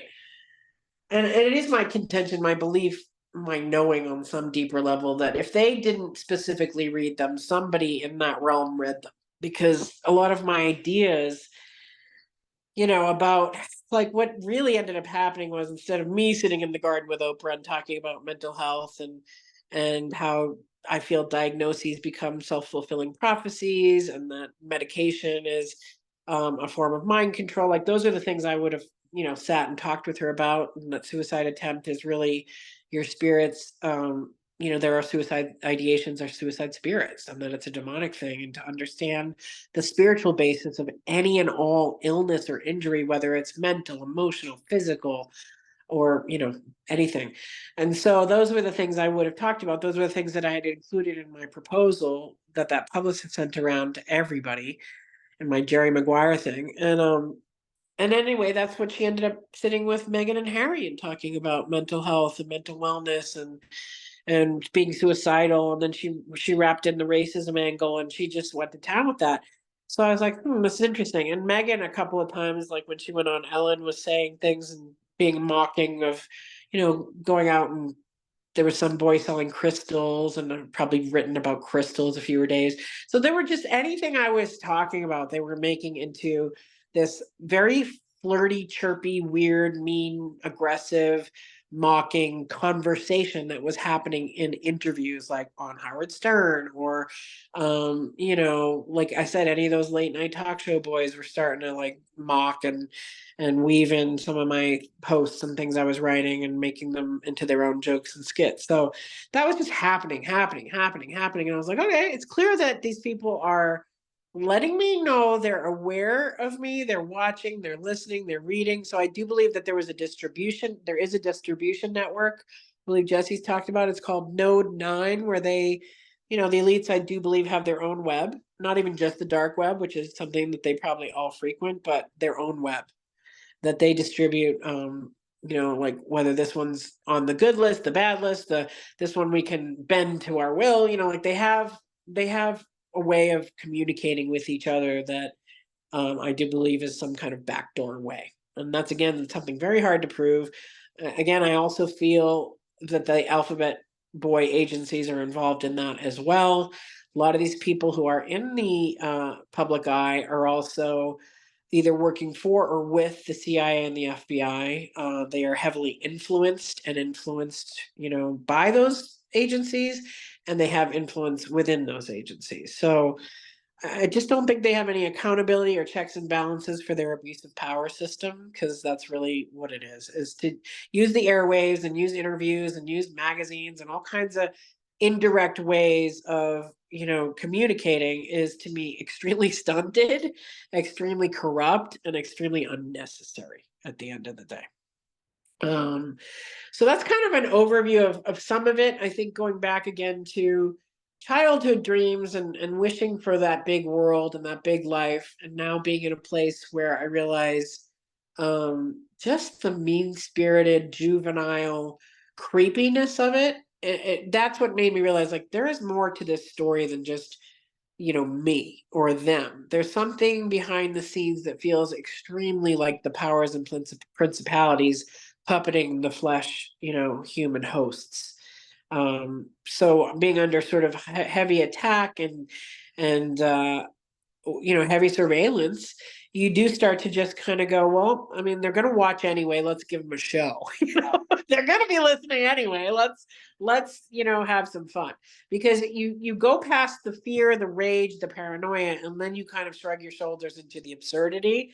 And that's a little bit where I am now. These are, Are you telling me these are some of the most powerful people on the planet who have to get together and pick on one woman? Really? That's how we roll? That's going high, when people go low?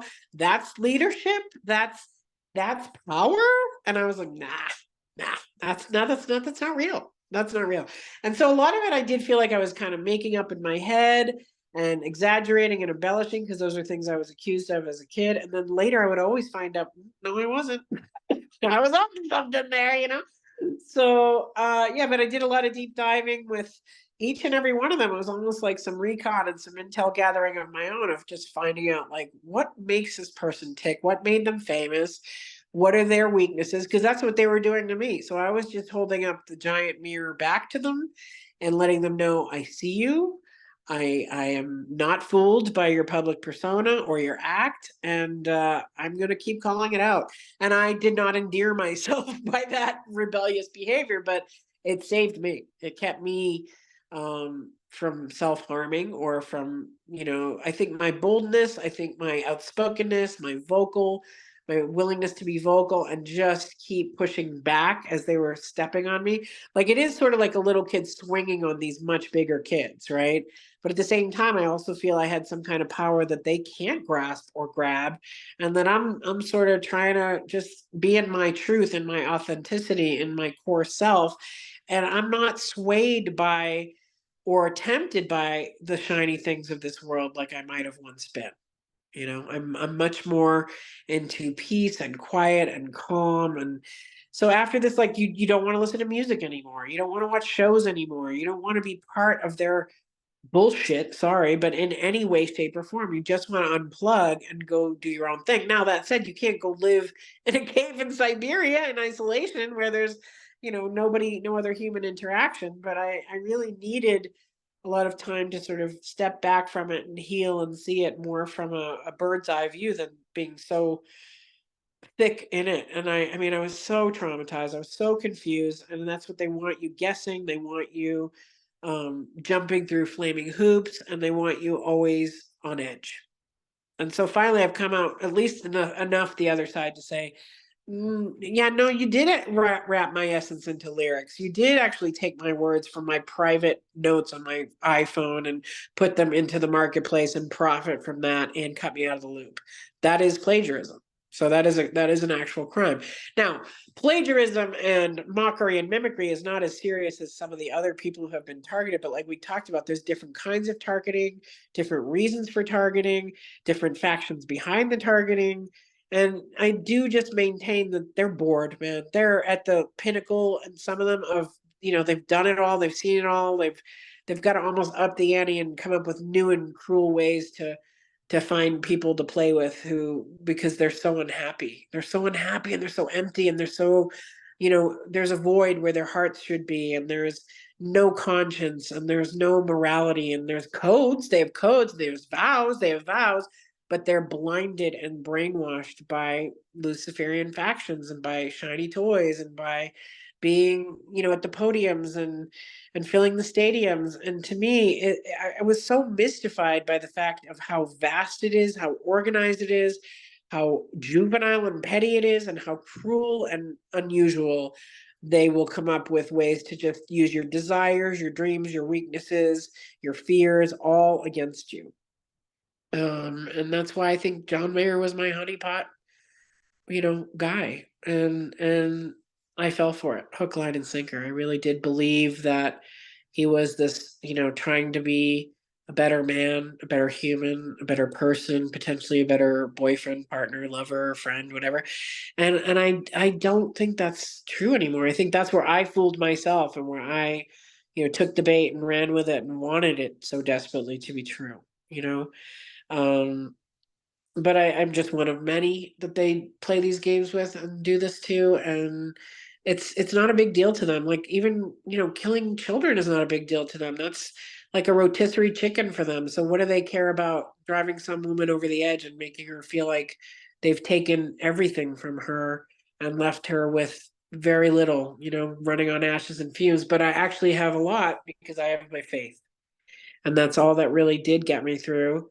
And I would talk to friends about it, and I would share some screenshots and some timestamps, and They go, that's really weird. Why are they doing that? Like, so it wasn't even like, that's not happening. It was, they could see it too. And so I do have a good handful of friends who have been kind of on this journey with me, thank God. I think, I like new friends. I like good friends, old friends, new friends, kind friends. So I am the kid in kindergarten who just wanted to hug everybody.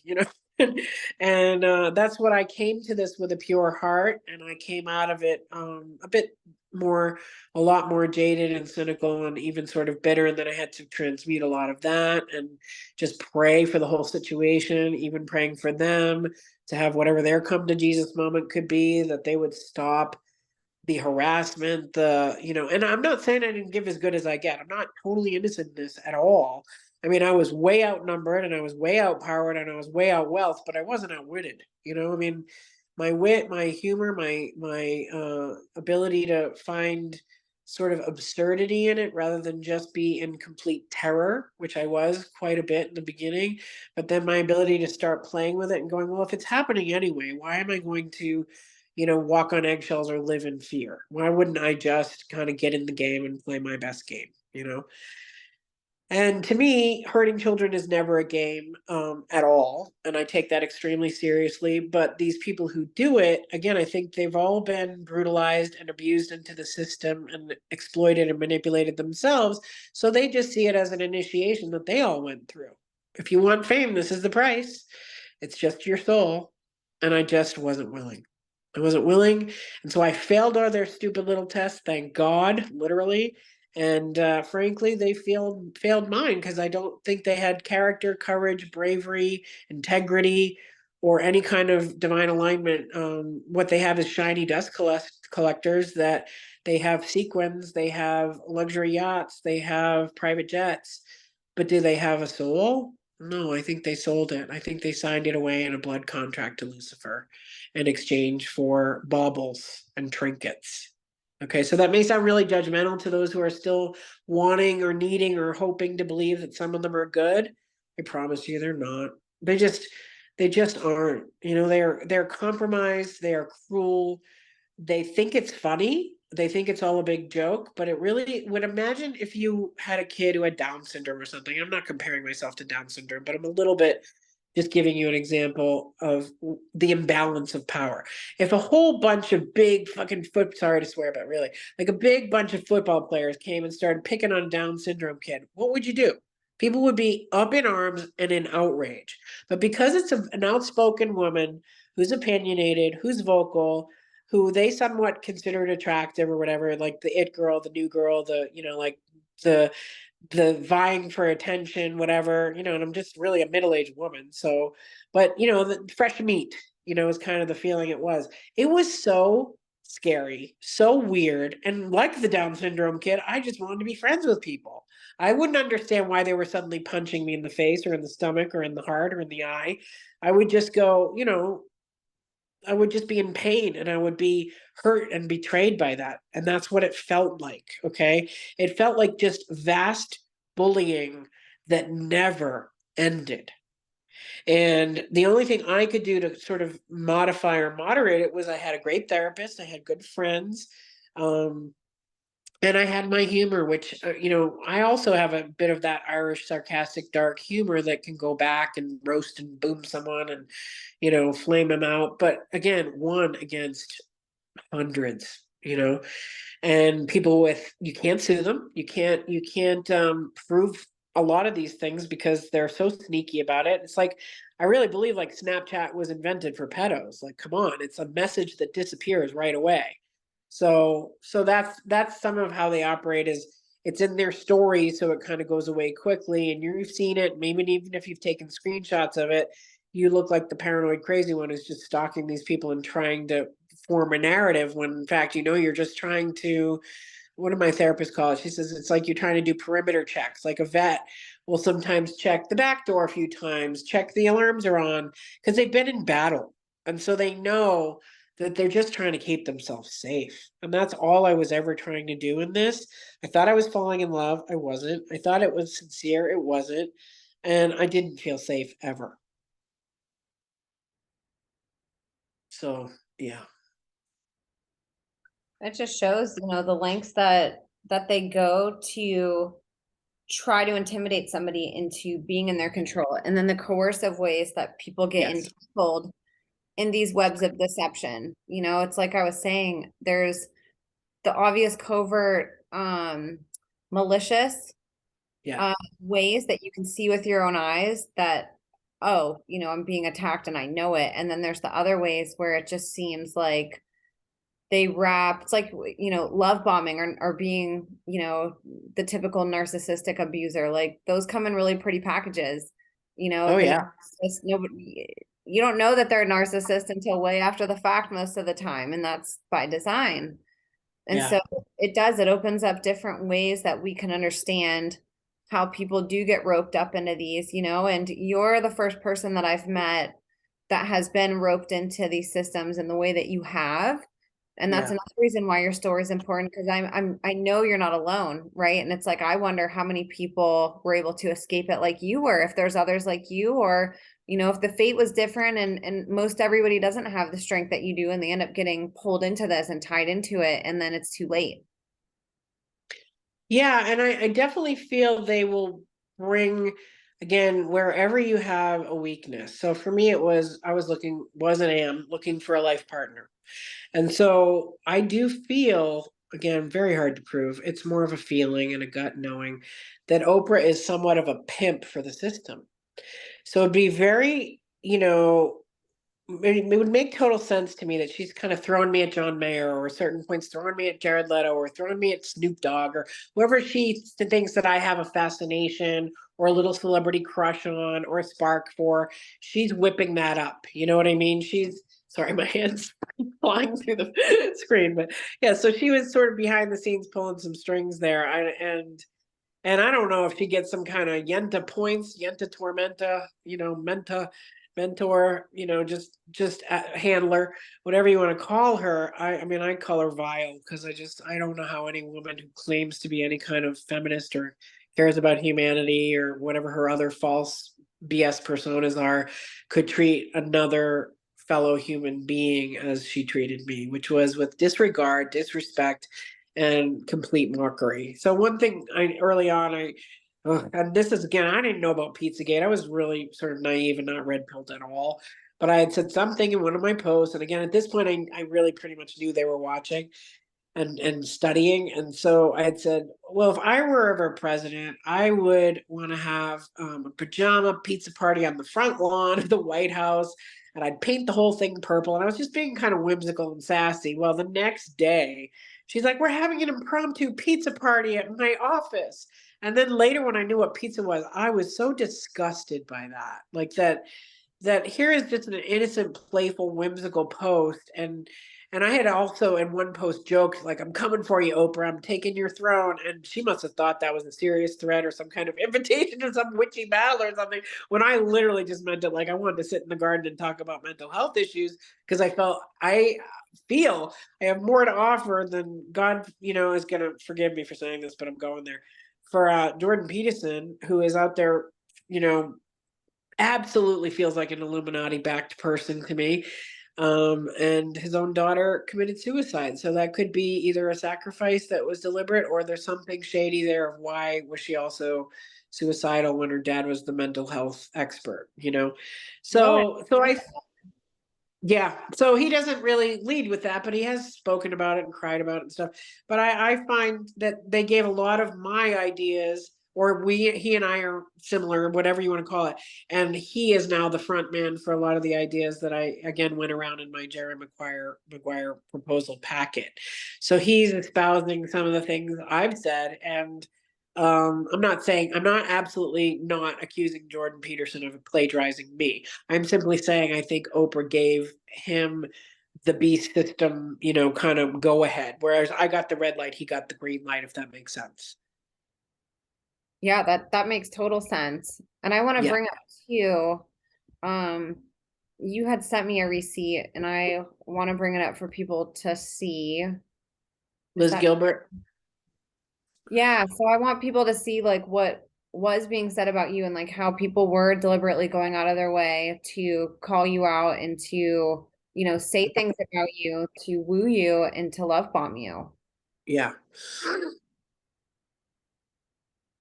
And So for what I believe you're about to show is the blurb I got from Elizabeth Gilbert, who is one of kind of Oprah's darlings. I went on tour with her, and I don't know how much Liz knows about Oprah's backstory or behind the scenes stuff at all, because I don't know how careful these elites are with like the people they take under their wing. Like they may be testing them to see if they'll go to industry parties or if they'll keep secrets or whatever. I was not going to do either. But I would love to believe that Liz is innocent and doesn't know the depths of evil that Oprah is. can you see this on the screen? I don't know, because all I can see is my Okay. picture. Okay. Well, Yeah. I'll read it real quick if that's okay. So Yeah, of course. Yeah. Elizabeth Gilbert had said, "Dearest, here's your blurb from me. Courtney Walsh knows what's up. She also knows what's down, what's sideways, what's twisted, and what's broken. In short, she knows what it is to be human. I am deeply impressed with her wisdom and incredibly grateful for her story." Quote in capital letters, "There you go, my dear, dot, dot, dot, onward, exclamation points." So, I mean, this is like, it's very personalized to you. It's not like she just liked a post or like, didn't Right. just did something really passively, like maybe she would do with everybody else. This was specific attention geared toward you. And Yeah, and she posted that publicly, and I met her at a book signing, got to hug her, speak with her, and at the time she had already posted Dear Human because her former partner Raya had posted Dear Human. So Liz had posted it. I printed out Dear Human with Liz's picture next to it, brought that, had her sign that for me, and blurted out, "Would you ever consider doing a blurb for me? I'm getting published." And she said, "Of course." She gave me her private contact info, which was lovely. She didn't have to do that. She was very gracious, very generous, and very good hearted. And she did follow up. That was how she gave me the blurb, with publicly, which was lovely. So yeah, that was legit. That's on the back of the book. That's been published by Findhorn Press in 2016. So I was like 1 degree away from Oprah. I was. But Oprah still to this day will probably pretend she doesn't know who I am or what I'm about or anything when I know for a fact that's just not true. So I feel that, Oprah is, according to Jesse, a Q mod, which is Q, Queen Mother of Darkness for the beast system, which that goes along with trying to recruit new members and find your own replacement and things like that. And ironically, my whole life, everybody had said to me, "You're like the next white Oprah." And I was like, "No, I'm the first me." And so I do not respect this woman anymore. At one point, I don't think I ever really had her on a pedestal, but I thought she was the way to get your words into the world. And I will say she's certainly going to block you if she wants to block you. absolutely. Oh my Yeah. goodness. Yeah. So that I know for sure, that I feel she blocked me and took a lot of my stuff and spited it out into the consciousness, and cut me out of the loop and made, buttloads of money from it. And then these other kids got in the mix, and they were, vying for attention, also trying to break me because they don't like a woman who has a voice. They really don't. If it isn't a voice that they are shaping or they're using for their own narrative, that is an extreme threat to them. Is something I've discovered, which is really sad, because the divine feminine voice is truly needed on this planet, not the toxic feminine, not the patriarchal feminine, which I believe these women are. The ones who claim to be feminists, who claim to be all about Me Too, but then are gang stalking you and mocking you and keeping you from opportunities and, victimizing you, but also saying we believe women. Like, it's absolute hypocrisy and absurdity to me. So, I got a wake up call, and I call it my crash course in evil, basically. Which is exactly what it was, and again, it's it's something that may sound far-fetched to people just because I mean all these stories do, and there's always, every single guest that I have on, they're always so nervous that people are going to say, "Oh my gosh, I'm worried that people are going to think my story's crazy." And it's like, because it is. That's It the is. like it is crazy. It's Yeah. by design that way. So when you do Yeah. decide to disclose, or if you do break out of their matrix, that people don't believe you, they write it off and think, "Oh, well, that person's, just full of it. That person's a narcissist themselves, thinking that it's all about Yeah. them." Yeah. Yeah. And Yeah. it's like, No, Yeah, there's so many strange things. We know that we live in a really strange world. Like it goes beyond just what we see with our naked eye, and the ways yeah, that these systems want to recruit people, and when they set their eyes on people, um, it's very coercive how, abusers will try to woo and, groom somebody and make them feel good. Well, at the same time, they have a fishing line hooked through their lip and, they're bleeding and they don't even know yeah. it. 1000%. Yeah. And I did. I went through all that. Everything you're saying, testing myself, testing my own sanity, asking, was I the narcissist? And going, Court, it's not all about you. There's other things at play here. And don't be ridiculous. And then it would happen over and over and over. And I would go, well, it's somewhat about me. Like I mean, my life is about me and this is what's happening. And so you're right. That is the feeling, is sort of like you're being wooed, seduced, manipulated, exploited, love bombed, discarded, like in just loops. And at one point I'd said that I wanted Ed Sheeran to play at my wedding someday. Well, that was a field day, and that was they were, oh god, they ran with that. So like, there's just like, you think you're being playful or innocent or sweet or funny or helpful or hopeful or sassy or bitchy or mean back or whatever, but they're just going to take it and run with it and make a big joke out of it. And it's just mockery, mimicry, and psychic driving, like I said, where they just run you around and they keep carrot and sticking you, and they keep yeah, just like really making it like you're the most important thing, and then they've never felt this way before, and it's just all lies, and it's all like a repetitive playbook that they just use on naive targets. It is kind of like the scammers or the stalkers who, like, prey on old people and try to get them to get their life savings, that. But these guys are bored. That's what I feel like it is honestly, they're bored.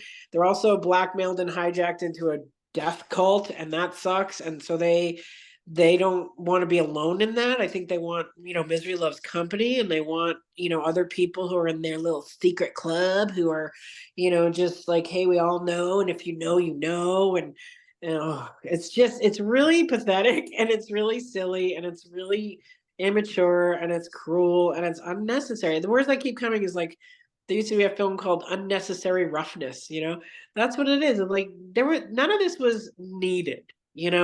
I do believe that at some points they're trying to get you to, delete yourself, and maybe they get points for that. Like, maybe they get points for their kills. I really think there's something to that. Like, the more that's how they rise through the ranks. The more, and if you make it through this and out the other side, like a Kathy O'Brien or something, a whistleblower, an overcomer, you're suddenly what they would call a living sacrifice, because you have to live with the knowledge of what they are, what they do, and that you really can't do much about it, you know? But I have a voice and you have a platform, and that's what I'm doing about it today. And I'm sure there's a lot more, to come. But if you have questions, I'm certainly open to questions. What inspired you to start speaking out, because I know that this didn't happen recently, but that you did start, shooting back at them, and then obviously now you're coming forth and sharing this story. Like what gave you your courage during that time when you felt so helpless and felt so attacked? Well, this is probably the saddest part of it all, but I actually, some part of me held out hope that John someday would get real, get transparent, get open, and come and, not necessarily riding on a white horse and claim me, with a diamond ring. But I did feel that we would at least have some kind of mutually respectful dialogue or connection about this phenomena that I feel on some level he must be experiencing too. Um, just because, the way they play, and I didn't want to compromise the shot that I might have to be in his life. And now I don't care about that. I really don't. And it's not to say that if he were to come and sit across a table and look me in the eye and talk to me about what happened, what his side of it would be, that I wouldn't be open to that. But I would want to put us maybe both on a lie detector for that conversation, because I don't think the honesty levels or the courageous, bravery of openness would be there necessarily, because you'd have to be pretty compromised to even become compromised, if that makes sense. Like, in your spirit, you'd have to be pretty weakened to be able to be swayed by things, like guitars, watches, women, temptations, porn, whatever the weakness du jour that he was up against.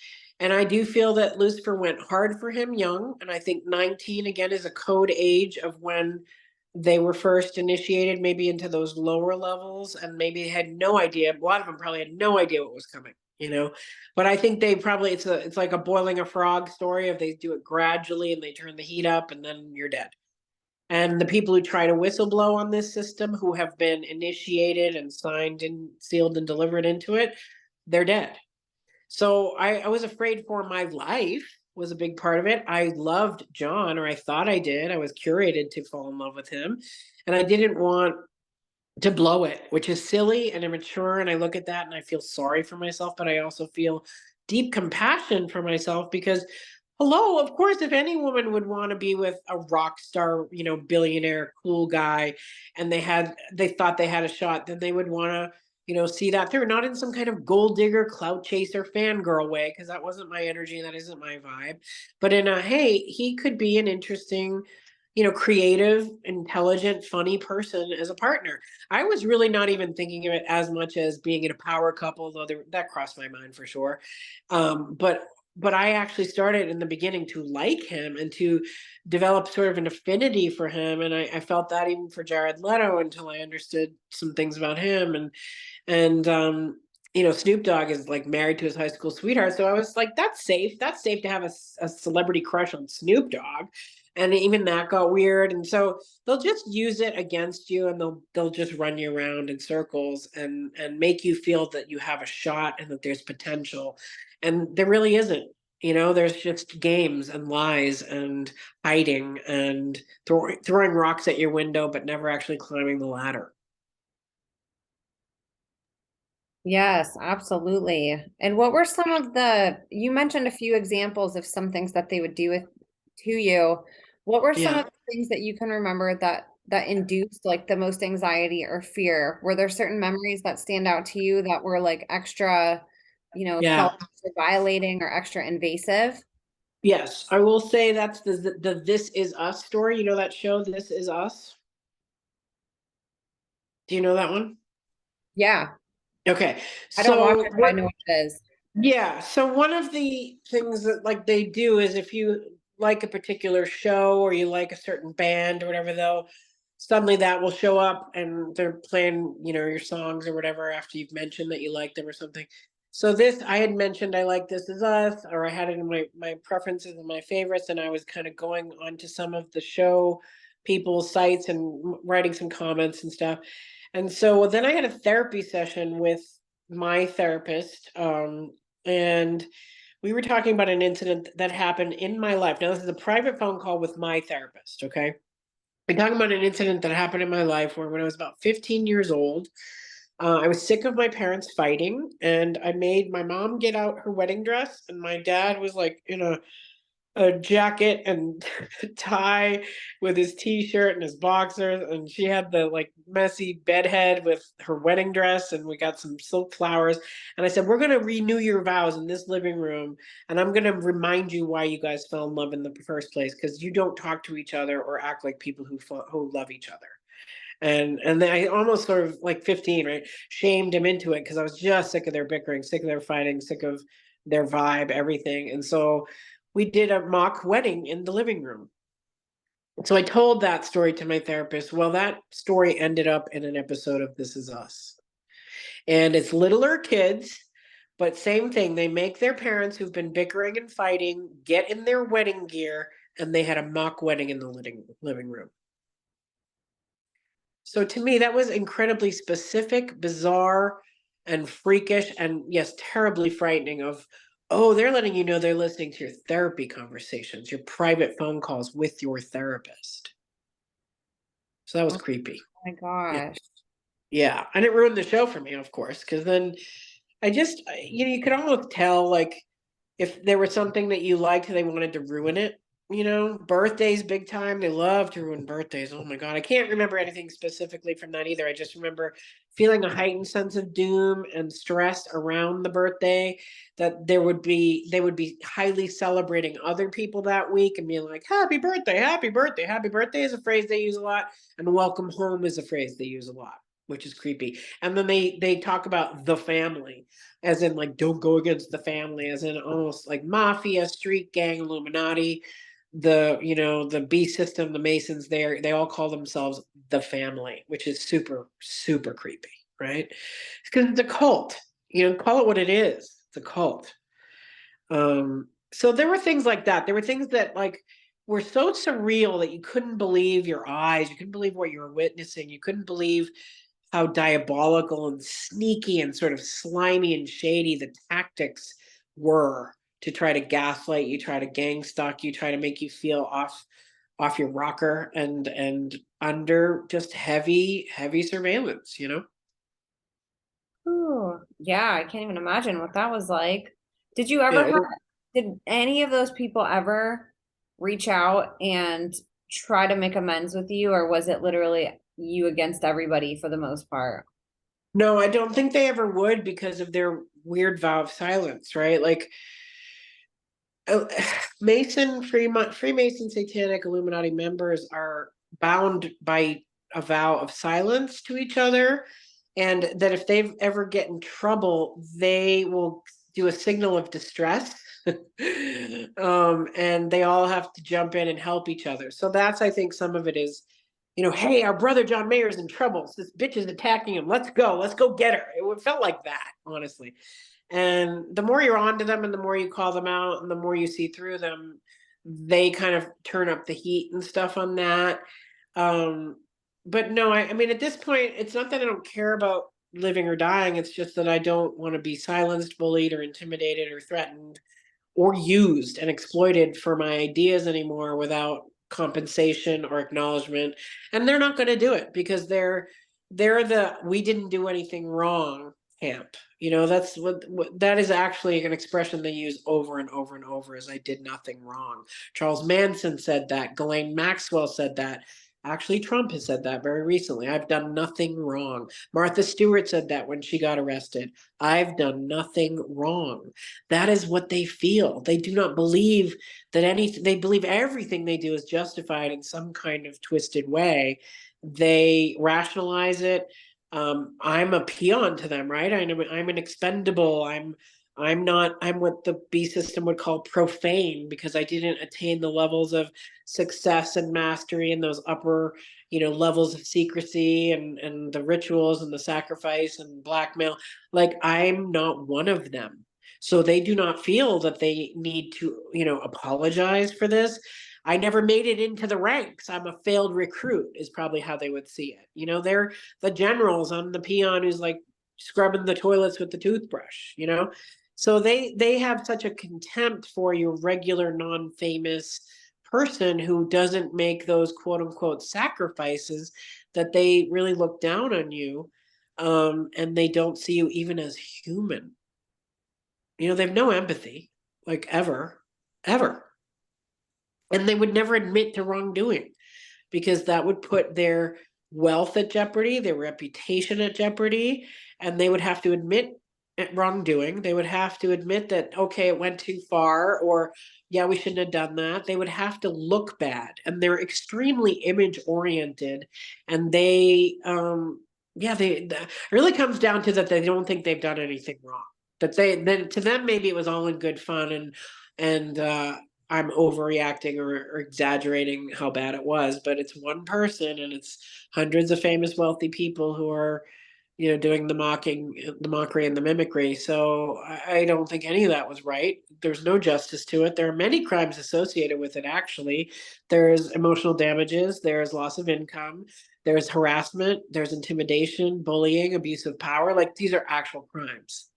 So they're not going to put themselves on the line to admit to those crimes and then have to make reparations or compensate for those crimes because they are too afraid of facing their own consequences or their own karma. So this is how I do it. This is how I do it. There's no lawyer that's going to take me on. Erin Brockovich would be maybe the best one because she knows about speaking truth to power and not being intimidated and doing the right thing. But again, I think she's also caught up in that system now. So image, right? Anybody who, if Julia Roberts is playing your life, there's something there. And I'm not accusing anybody of anything in that regard. I'm just saying what I learned through this is if you know their name, they're in the game. And they're always grooming. And they're always like, one thing they were trying to push was, this is what it's like to be a normal person married to a famous person. And it's not that bad. It's kind of cool. And here's a successful Hollywood couple. They're not all just about divorce and cheating scandals and lies. And, so they would just do this like puff piece, like, fluffy thing, like, oh, this was bad. This is a bad one. You were making me remember as I try to like actually bring you specific examples. So I went to this yard sale. I'm a big yard sale consignment shop girl. And this guy was so nice, and I had on a blue dress, and he picked me a hydrangea that matched my dress. And I was like, oh, thank you. I love that. I love hydrangeas. It's so beautiful.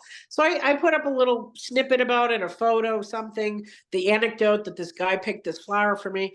Well, then Jane Pauley is doing a piece on hydrangeas like the next week or 2 weeks later. And I'm like, what the hell? This is so weird. It just kept happening over and over and over in these weird ways. So like to me, potato salad, hydrangea, oranges, apple cider donuts, these are not everyday words. Do you know what I'm saying? So that was one really creepy way that they would, that was the love bombing part. I even went to a Brandy Carlisle concert, sat way, way, way in the back. I had just talked about love bombing extensively, was talking about love bombing. And I know Brandy's also in the John Mayer network, whatever.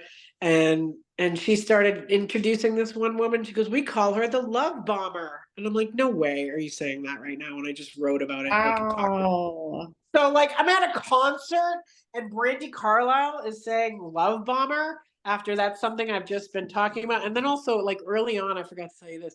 I was talking about Peter Pan and Wendy syndrome and how I think a lot of people are understanding the Peter Pan story is more sinister and has some trafficking themes to it, that Peter was this fairy demon boy or whatever, that actually that's what originally Jan Barry, who I guess was a major cokehead or something, and probably a pedo, because he like took these two little boys on and became their guardian, and that was strange, I guess.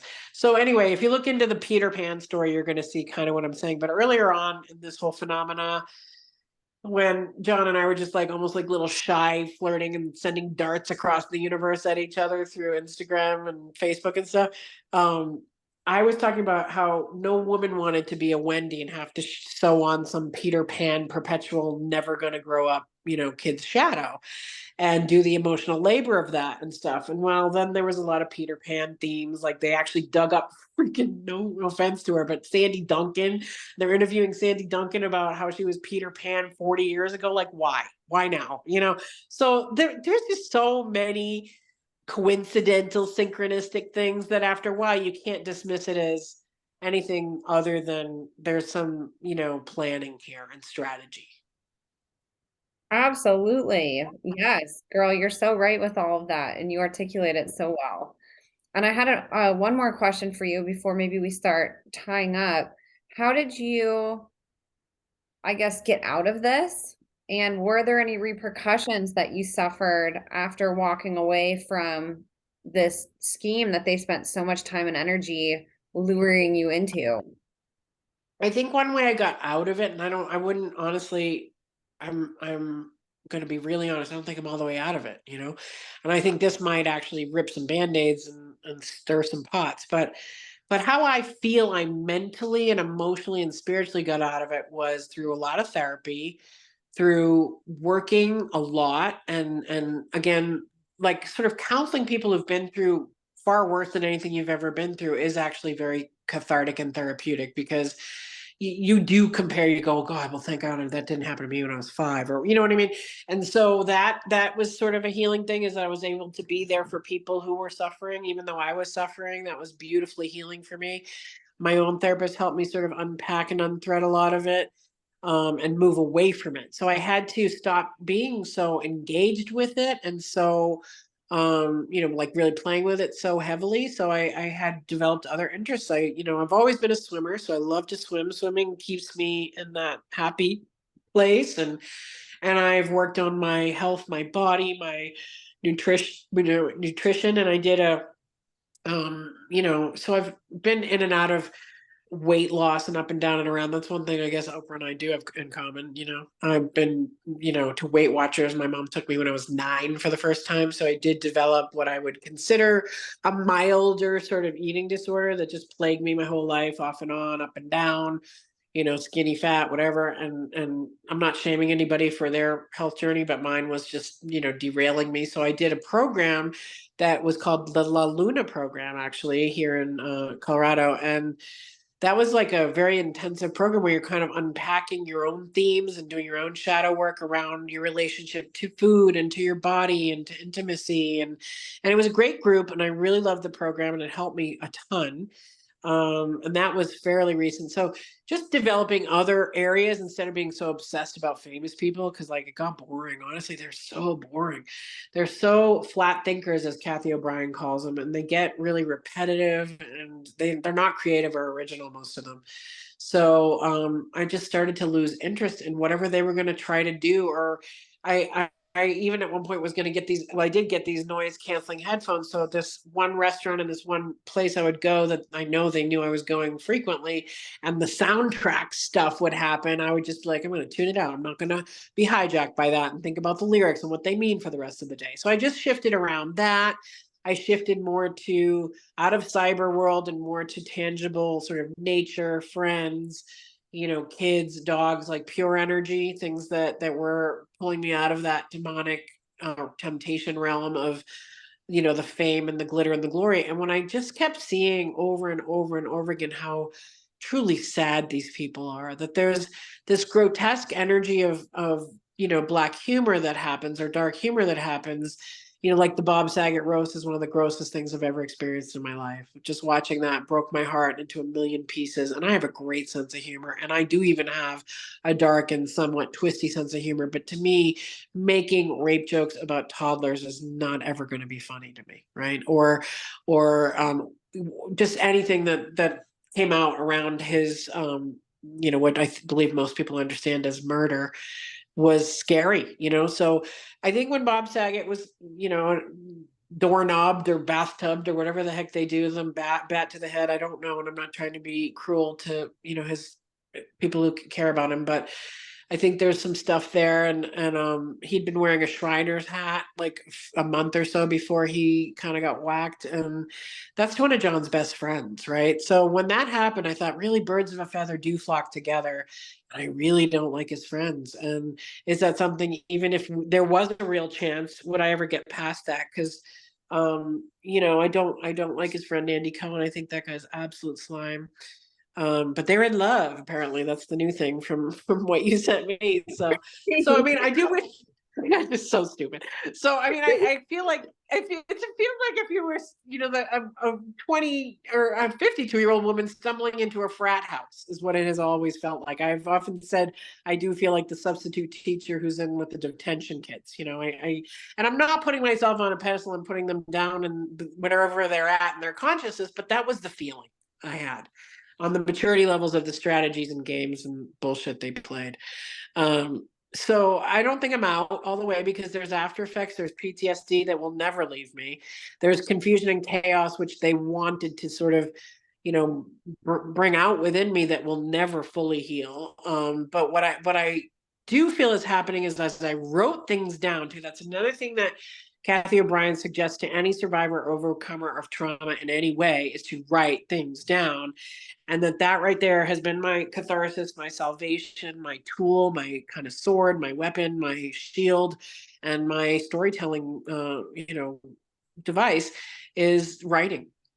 So how I think I got out of it, in meaning the worst of it and the thick of it and the heaviest of it, is I wrote it all down and I documented lots of things. Now, receipts, as far as like showing them in a light that, makes sense without me just feeling like the crazy fangirl, delusional one, that is harder, because I was so in the adrenaline, fight, flight, freeze while it was happening, that I didn't document a ton of it early on, but I have been documenting even my own posts that I want to be able to have as a reference or as like a living journal, in case anything does happen to me, which I hope it won't, and I am definitely not suicidal. But I know that when Rose McGowan went on Tucker, for example, and said Oprah is a fake and a fraud, and I like jumped up and down and cheered because like finally someone famous is saying it. Then 2 or 3 days later, she put in her Instagram story that she was run off the road and her door to the apartment she was staying at in Mexico was ripped off. So I know Mexico is a dangerous place, but it's a beautiful place, and I've lived there a few times, and that doesn't just happen randomly. That's a violent, targeted act.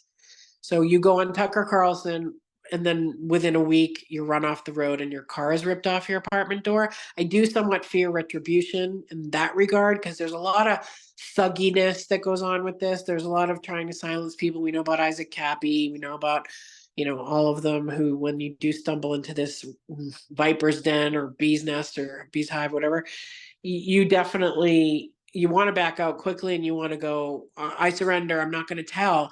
But then the part of you that goes, but I am going to tell my story and you happen to be part of my story. You know what I mean? So it's like, I don't necessarily do this to target them, to take them down, to expose them, though I hope that will happen. I do this more to purge it from my own psyche.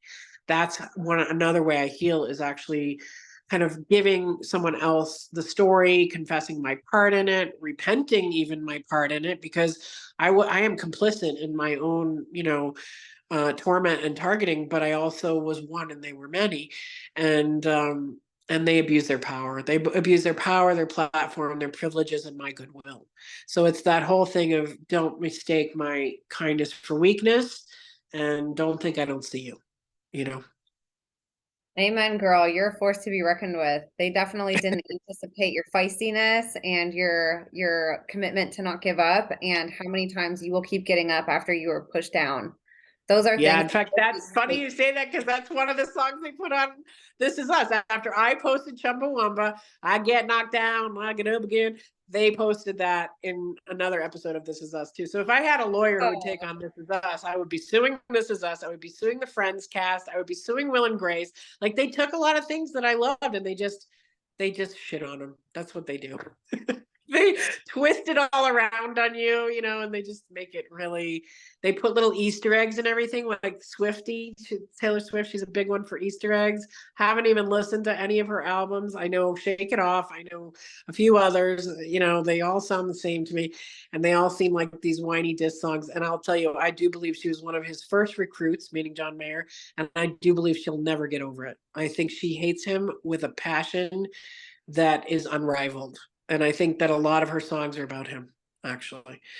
So, it's just twisty. Like when you start, and another way I think I quote unquote got out of it or wanted to get out of it was I just started to see how entangled and, deceptive it was. And it wasn't intriguing anymore. It wasn't interesting anymore. It was just weird and cruel and dumb. And just not as satisfying as real life things. Which is completely understandable. And I think people don't find that out until they're deep in the trenches of something. We chase all these material and monetary things thinking that it's going to bring us happiness. And it's only once we get a taste of it or, a whole plate of it that we realize that it doesn't change how we feel inside. It may momentarily, but that doesn't change those elements of us that we need to take time to heal on a different level than just trying to band-aid it with dollar signs, and it's unfortunate because that's like what, we're not told when we go to school, and, we're not taught the importance of healing ourselves. We're literally taught, that we're workhorses and that, we need to get a job and get all this money and retire. And it totally takes away our humanity from us and, our ability to look inside and to overcome hard things. And that's ultimately, the most incredible aspect of this show, aside from the education and just the many layers of incredible information and lessons and wisdom and just, awakening that the show provides, is, overcomers of extreme trauma know how to overcome anything. And there's a lot of lessons that we can learn because life is unpredictable. And so I appreciate you coming on and sharing, because I know it's going to help a lot of people who feel in some way, directly or indirectly, just that insecurity or that unsafety whether it is in their healing journey or them trying to get the courage to leave things behind that are bad from them, or people who are still in the system that, you know, are peeking over to the other side saying, what could be, what could happen in my life if I decided to get out? You know, and everybody's on a different journey. And like I said, your journey crosses so many different layers, you know, and so many unexpected turns. And I just appreciate you choosing the imagination to come on and talk, because your story is so important and so is your voice. And I'm so sorry for everything that you went through. Thank you. Yeah, I really appreciate you saying that. I feel like I forgot to mention that I actually met Justin Trudeau once too, and that was an experience. And I've met Ted Kennedy, I've met Dukakis, I've met John Kerry. So I think having been in politics and sort of, you know, back in the day in the 90s in Boston, I met some very high level political people that now I look back and I go, I wonder if that was coincidental that I sort of crossed their paths. And like I look back on, my dad had caddied for Sammy Davis Jr., who was a known Luciferian at the time, and went back and helped him win a tournament actually. And my dad was 6'4" and blonde and looked like Robert Redford.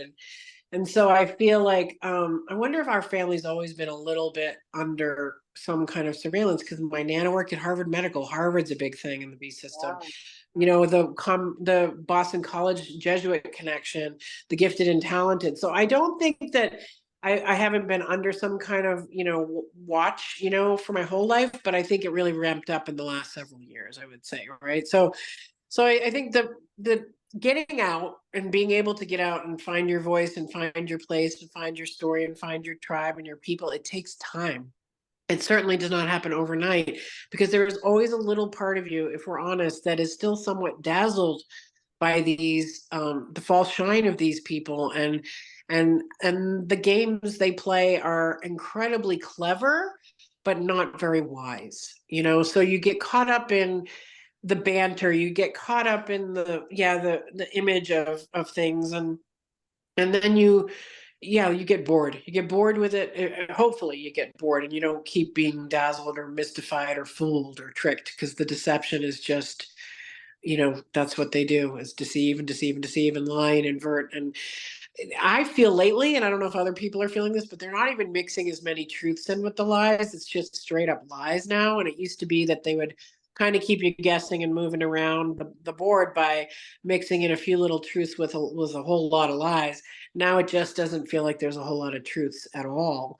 Um, and then there was the part of me that wanted to believe that there was still some shred of humanity or some spark of true light left in them, and unfortunately I haven't found much of that, because I think when I lost respect for them, really, it's not like I can pinpoint one moment, but it's just that it's gone on this long and there hasn't been any real connection, real conversation, any direct you know, sort of acknowledgement. That is when you kind of go, well, they're just really either afraid of me at this point, you know, which sounds absurd and I know arrogant, but I do have a lot of information on who they really are and how they really operate beyond their curated public personas. And so I do think in some ways I'm a threat to them, that I also can articulate and, you know, be somewhat eloquent about how these things happen and how it played out and their tactics and their strategies and their you know, their lack of humanity, if you will. So the, you know, the thing I kind of got semi 12.5 minutes of fame for was Dear Human. And I really think I could write a whole new series on Dear Demon at this point, because that's what I've been dealing with, is these powers and principalities, you know, that of, like, let's say greed or lust or um you know, fill in the blank, like all the big seven deadlies, right? That's their wheelhouse, that's their playtime, that's their playground, that's their, you know, interview chairs. And I thought I wanted it. I thought I really did. And then when you get closer to it, or you think you're getting closer to it, you get scared. And I was very scared. And you start questioning your own moral compass and where you fall in that spectrum of what are you willing to do? What are you willing to give up? What are you willing to sacrifice? And who are you willing to become? And that was where I had a lot of soul searching to do and a lot of prayer and meditation around. I really want to be a force for the good and the light. That doesn't mean I haven't been a jerk like they were jerks. I absolutely went back hard at them and was snarky and sassy and bratty. And I can fully admit that that's my part in it. And I'm not ashamed or proud of that. I think that was just coping and trauma, response. But I think how anyone who might be under some kind of mind control or trauma, or wondering if you're experiencing what you're experiencing, is to trust yourself, to move out of doubt and into faith, and into surrender and alignment with your highest and best, purest, truest self, that self before the world got in, who knew who she was, who felt strong and powerful and ambitious and creative and interested in everything and curious. And you tap into that self that they cannot kill, no matter how hard they try, and they will try. And they'll throw everything that they can at you. And it's tremendously sad. I think when you start pitying them, you lose any and all respect for them, and you even start to lose empathy for them, because you just can't fathom this kind of operating system. It's so different and antithetical to anything you are ever wanted to be. And so you just start, you question them more than yourself. You question their tactics more than, your reaction to it. And you start seeing through it. And that's when you become powerful, or when you become strong, where you actually truly heal, and where you have then a voice and an impact that comes from a very clear place of, yeah, you did that. No, it wasn't okay. And no, I'm not going to pretend it's okay, and I'm not going to shut up about it, and I'm not going to go away. So deal with it. Amen, sister. That's amazing. That just totally pumped me up, and I know it's going to pump other people up to hear it. I love that. You're such a positive force for good, and your story of redemption is amazing and inspiring, and I know other people are going to get so much out of it. Where can people connect with you on social media, and let us know where we can get your books too? Yeah. So I've reduced a lot of that greatly, obviously, because of this, because the fame thing now means literally less than nothing to me. But I do keep a YouTube where I play and I have some fun and some creativity, and I call certain things out to there. I don't post that often, but it's Courtney A. Walsh is my channel here on YouTube. And you can come connect there, check in. And I really kept Telegram. I'm also Courtney A. Walsh on Telegram, and I only have about like 28 subscribers, and I used to have like 10,000, and that felt like a lot. And these people again are into the millions. And for me, it's never been about the numbers or the followers, the fans or the community or the friends. It's more about the engagement and the connection, because when I was like 8 years old, that's why social media for a while did feel like a dream come true to me, until it obviously became a nightmare. But I wanted to have pen pals all over the world. And I wanted to know, because I did grow up in that diversity of, you'd go into one house and you'd smell curry. You'd go into another house and you'd have sort of sesame oil. You'd go into other houses and there'd be like the smell of barbecue, or, so I always was very richly into other cultures, even as a child, and was fascinated by that. My Nana had traveled quite a bit. She'd been to Europe like 14 times, and so she'd bring back little souvenirs from her travels. And so I had that travel bug early for sure. And I just have been to about 13 countries, and I love other cultures, other languages, other ethnicities, other foods, other perspectives, other religions. Like I was hungry for that, and I was always just learning and absorbing about the world and the people in it. And when you really do go to other countries and you get to go around and be in different cultures with different languages and all that, you realize there's a lot more we share in common, which is our humanity, and that our beliefs don't need to separate us, our ideologies don't need to separate us or pigeonhole us, our status. None of that stuff is real, and none of it matters. That is really all just ego and the programming we've been sold. And so I wanted that. That was what social media meant to me. And that's just unfortunately another thing they stomped on and ruined. But I find it in other ways now. And I still have those memories and those experiences that they cannot taint or take away. And so to find me, you can just email me at Courtney A. Walsh at gmail.com. I'm accessible in that way. So Courtney A. Walsh, good to have that middle initial in there, and Gmail. And then, I'm on Telegram as Courtney A. Walsh, and on YouTube as Courtney A. Walsh. So it's very easy to find me. It's my first name, middle initial, last name, And then you find me either on Telegram or YouTube, because I've reduced it down to that. I do not like Instagram or Facebook, haven't for years. That's where a lot of the bullying and torment happened. Aw. Well, I'll link all of that below so people can find you. And did you mention where people can get your books too? So the books are a little bit harder to find. I know Lipstick and Thong book you can watch the interview that I did on the morning show. That's on my YouTube channel. Okay, I'll link that one too. And yeah, and then basically, the book is somewhat out of print. I need to rehab and add new content to it and release it, but there might be some copies floating out there. And please don't pay a ton of money. I don't even have a copy of my own book, so I don't expect people to, it's nice if you want to support, and I appreciate that. But Dear Human, the book, I do believe there's some copies on Amazon floating around.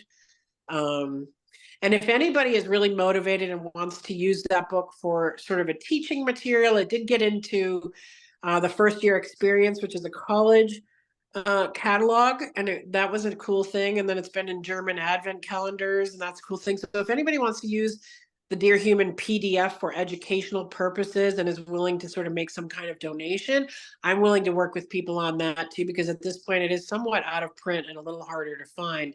But I will kind of go case by case and feel into who I feel will actually use it for good, and really honor the content and use it to help people rather than to just exploit or plagiarize me, because I've had enough of that, frankly.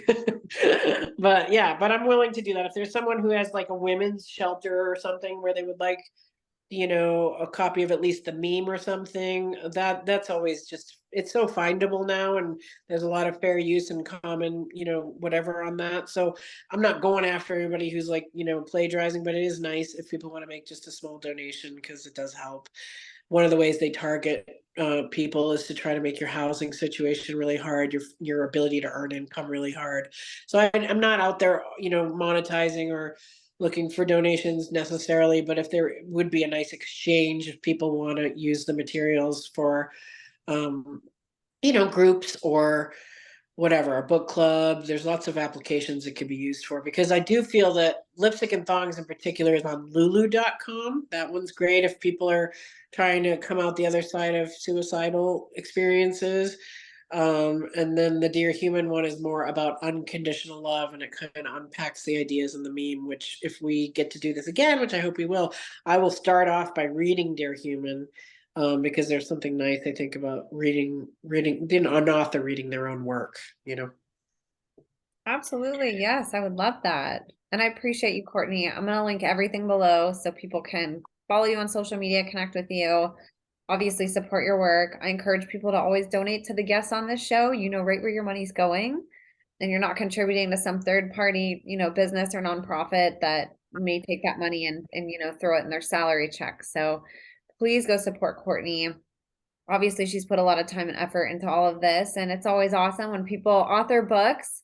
It's always fun to add those to your collection. So I would love for you guys to go support Courtney. And Courtney, is there anything else that you wanted to talk about or mention before we wrap up for today? Yeah, I want to say that in the beginning, when this was really starting to ramp up, I really thought I was on the verge of my breakthrough and my big break, and I really was naive and pretty innocent, even at 45 or whenever this started. I thought I was gonna be like a Susan Boyle, would be like a late in life famous person or whatever, and that they'd make room for me at the table, and they never did, and they never will, and it's something that I still have to make peace with. So I enjoy these alternate communities where you can still have a voice and not be censored or not be suppressed or not be sort of intimidated or bullied out of sharing your actual truth. And I will again just say, the key players I've mentioned here may pretend they never, did any of this. They don't know who I am, and I'm just some crazy stalker fan. I promise you that's not true. That's just not true. What I've shared is actually factual, probably could be backed up if, somebody would be a forensic kind of internet person who would be able to, see the patterns. I have no desire to sue these people. I have no desire to be in their world. I just want peace. I want freedom, and I want to move on. And what we can talk about next time, I want to leave you guys with a cliffhanger, is one of the programs they started to try to use, which I now know was just total mockery, is we think you should be the first female president of the United States. So I think they're looking for candidates for that. I think they're realizing Kamala is a dud in that regard. I'm certainly not someone who is in politics, so I'm really not the person, but I could have been maybe like a speechwriter for that person, or, maybe a face in some way, and so, for their system, for their New World agenda.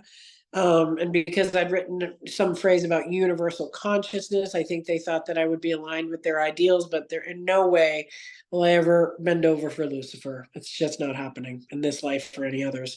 So, it's something that I hope that people who are under attack in whatever way you are, that you will armor up and you will fight back and you will access your warrior side. And when you're tired, you rest between battles and you get your head clear and you get your heart clear and you get back in the game that is your game, not other people gaming you.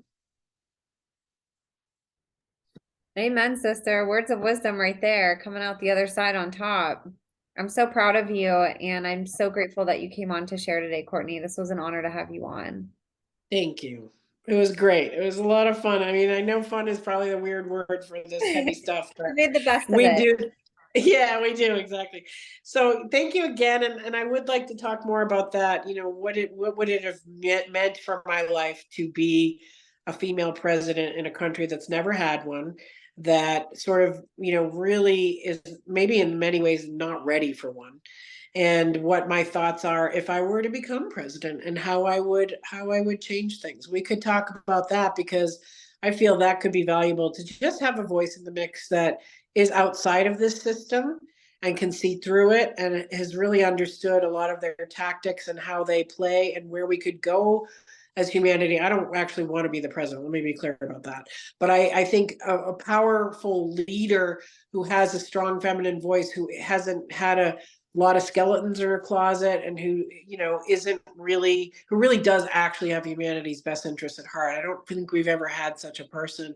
I'm not putting myself forth as a candidate. I'm just saying that's something that they played with and preyed upon my hope and my wish to have a certain level and a certain voice and a certain impact and a certain platform where I would actually be somewhat on that world stage and maybe help write a new story for humans. Yes, absolutely. That would be great. Let's do it. Cool. Cool. People would love to have you back on too, so they can learn more from you. So thank you, Yeah. Courtney, so much. I'm so grateful. Thank you. This is wonderful. I can't wait to hear it when it airs.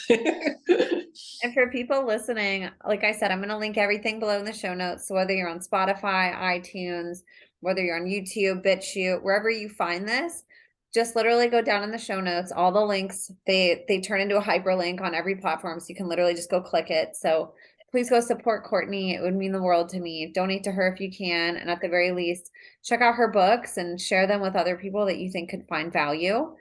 They come straight from her heart, and again, I think it's always, a gift when we can help support the guests on the show so they can continue doing what they're doing. We need to help resource them so they can keep having a voice, keep being safe, and continue this really important work. So please go support Courtney, support us also. I have all of my information below, along with the email, imagineabetterworld2020@gmail.com, if you guys want to contact me for any reason, whether it's to give feedback on a show, to disclose some information, or if you want to be a guest.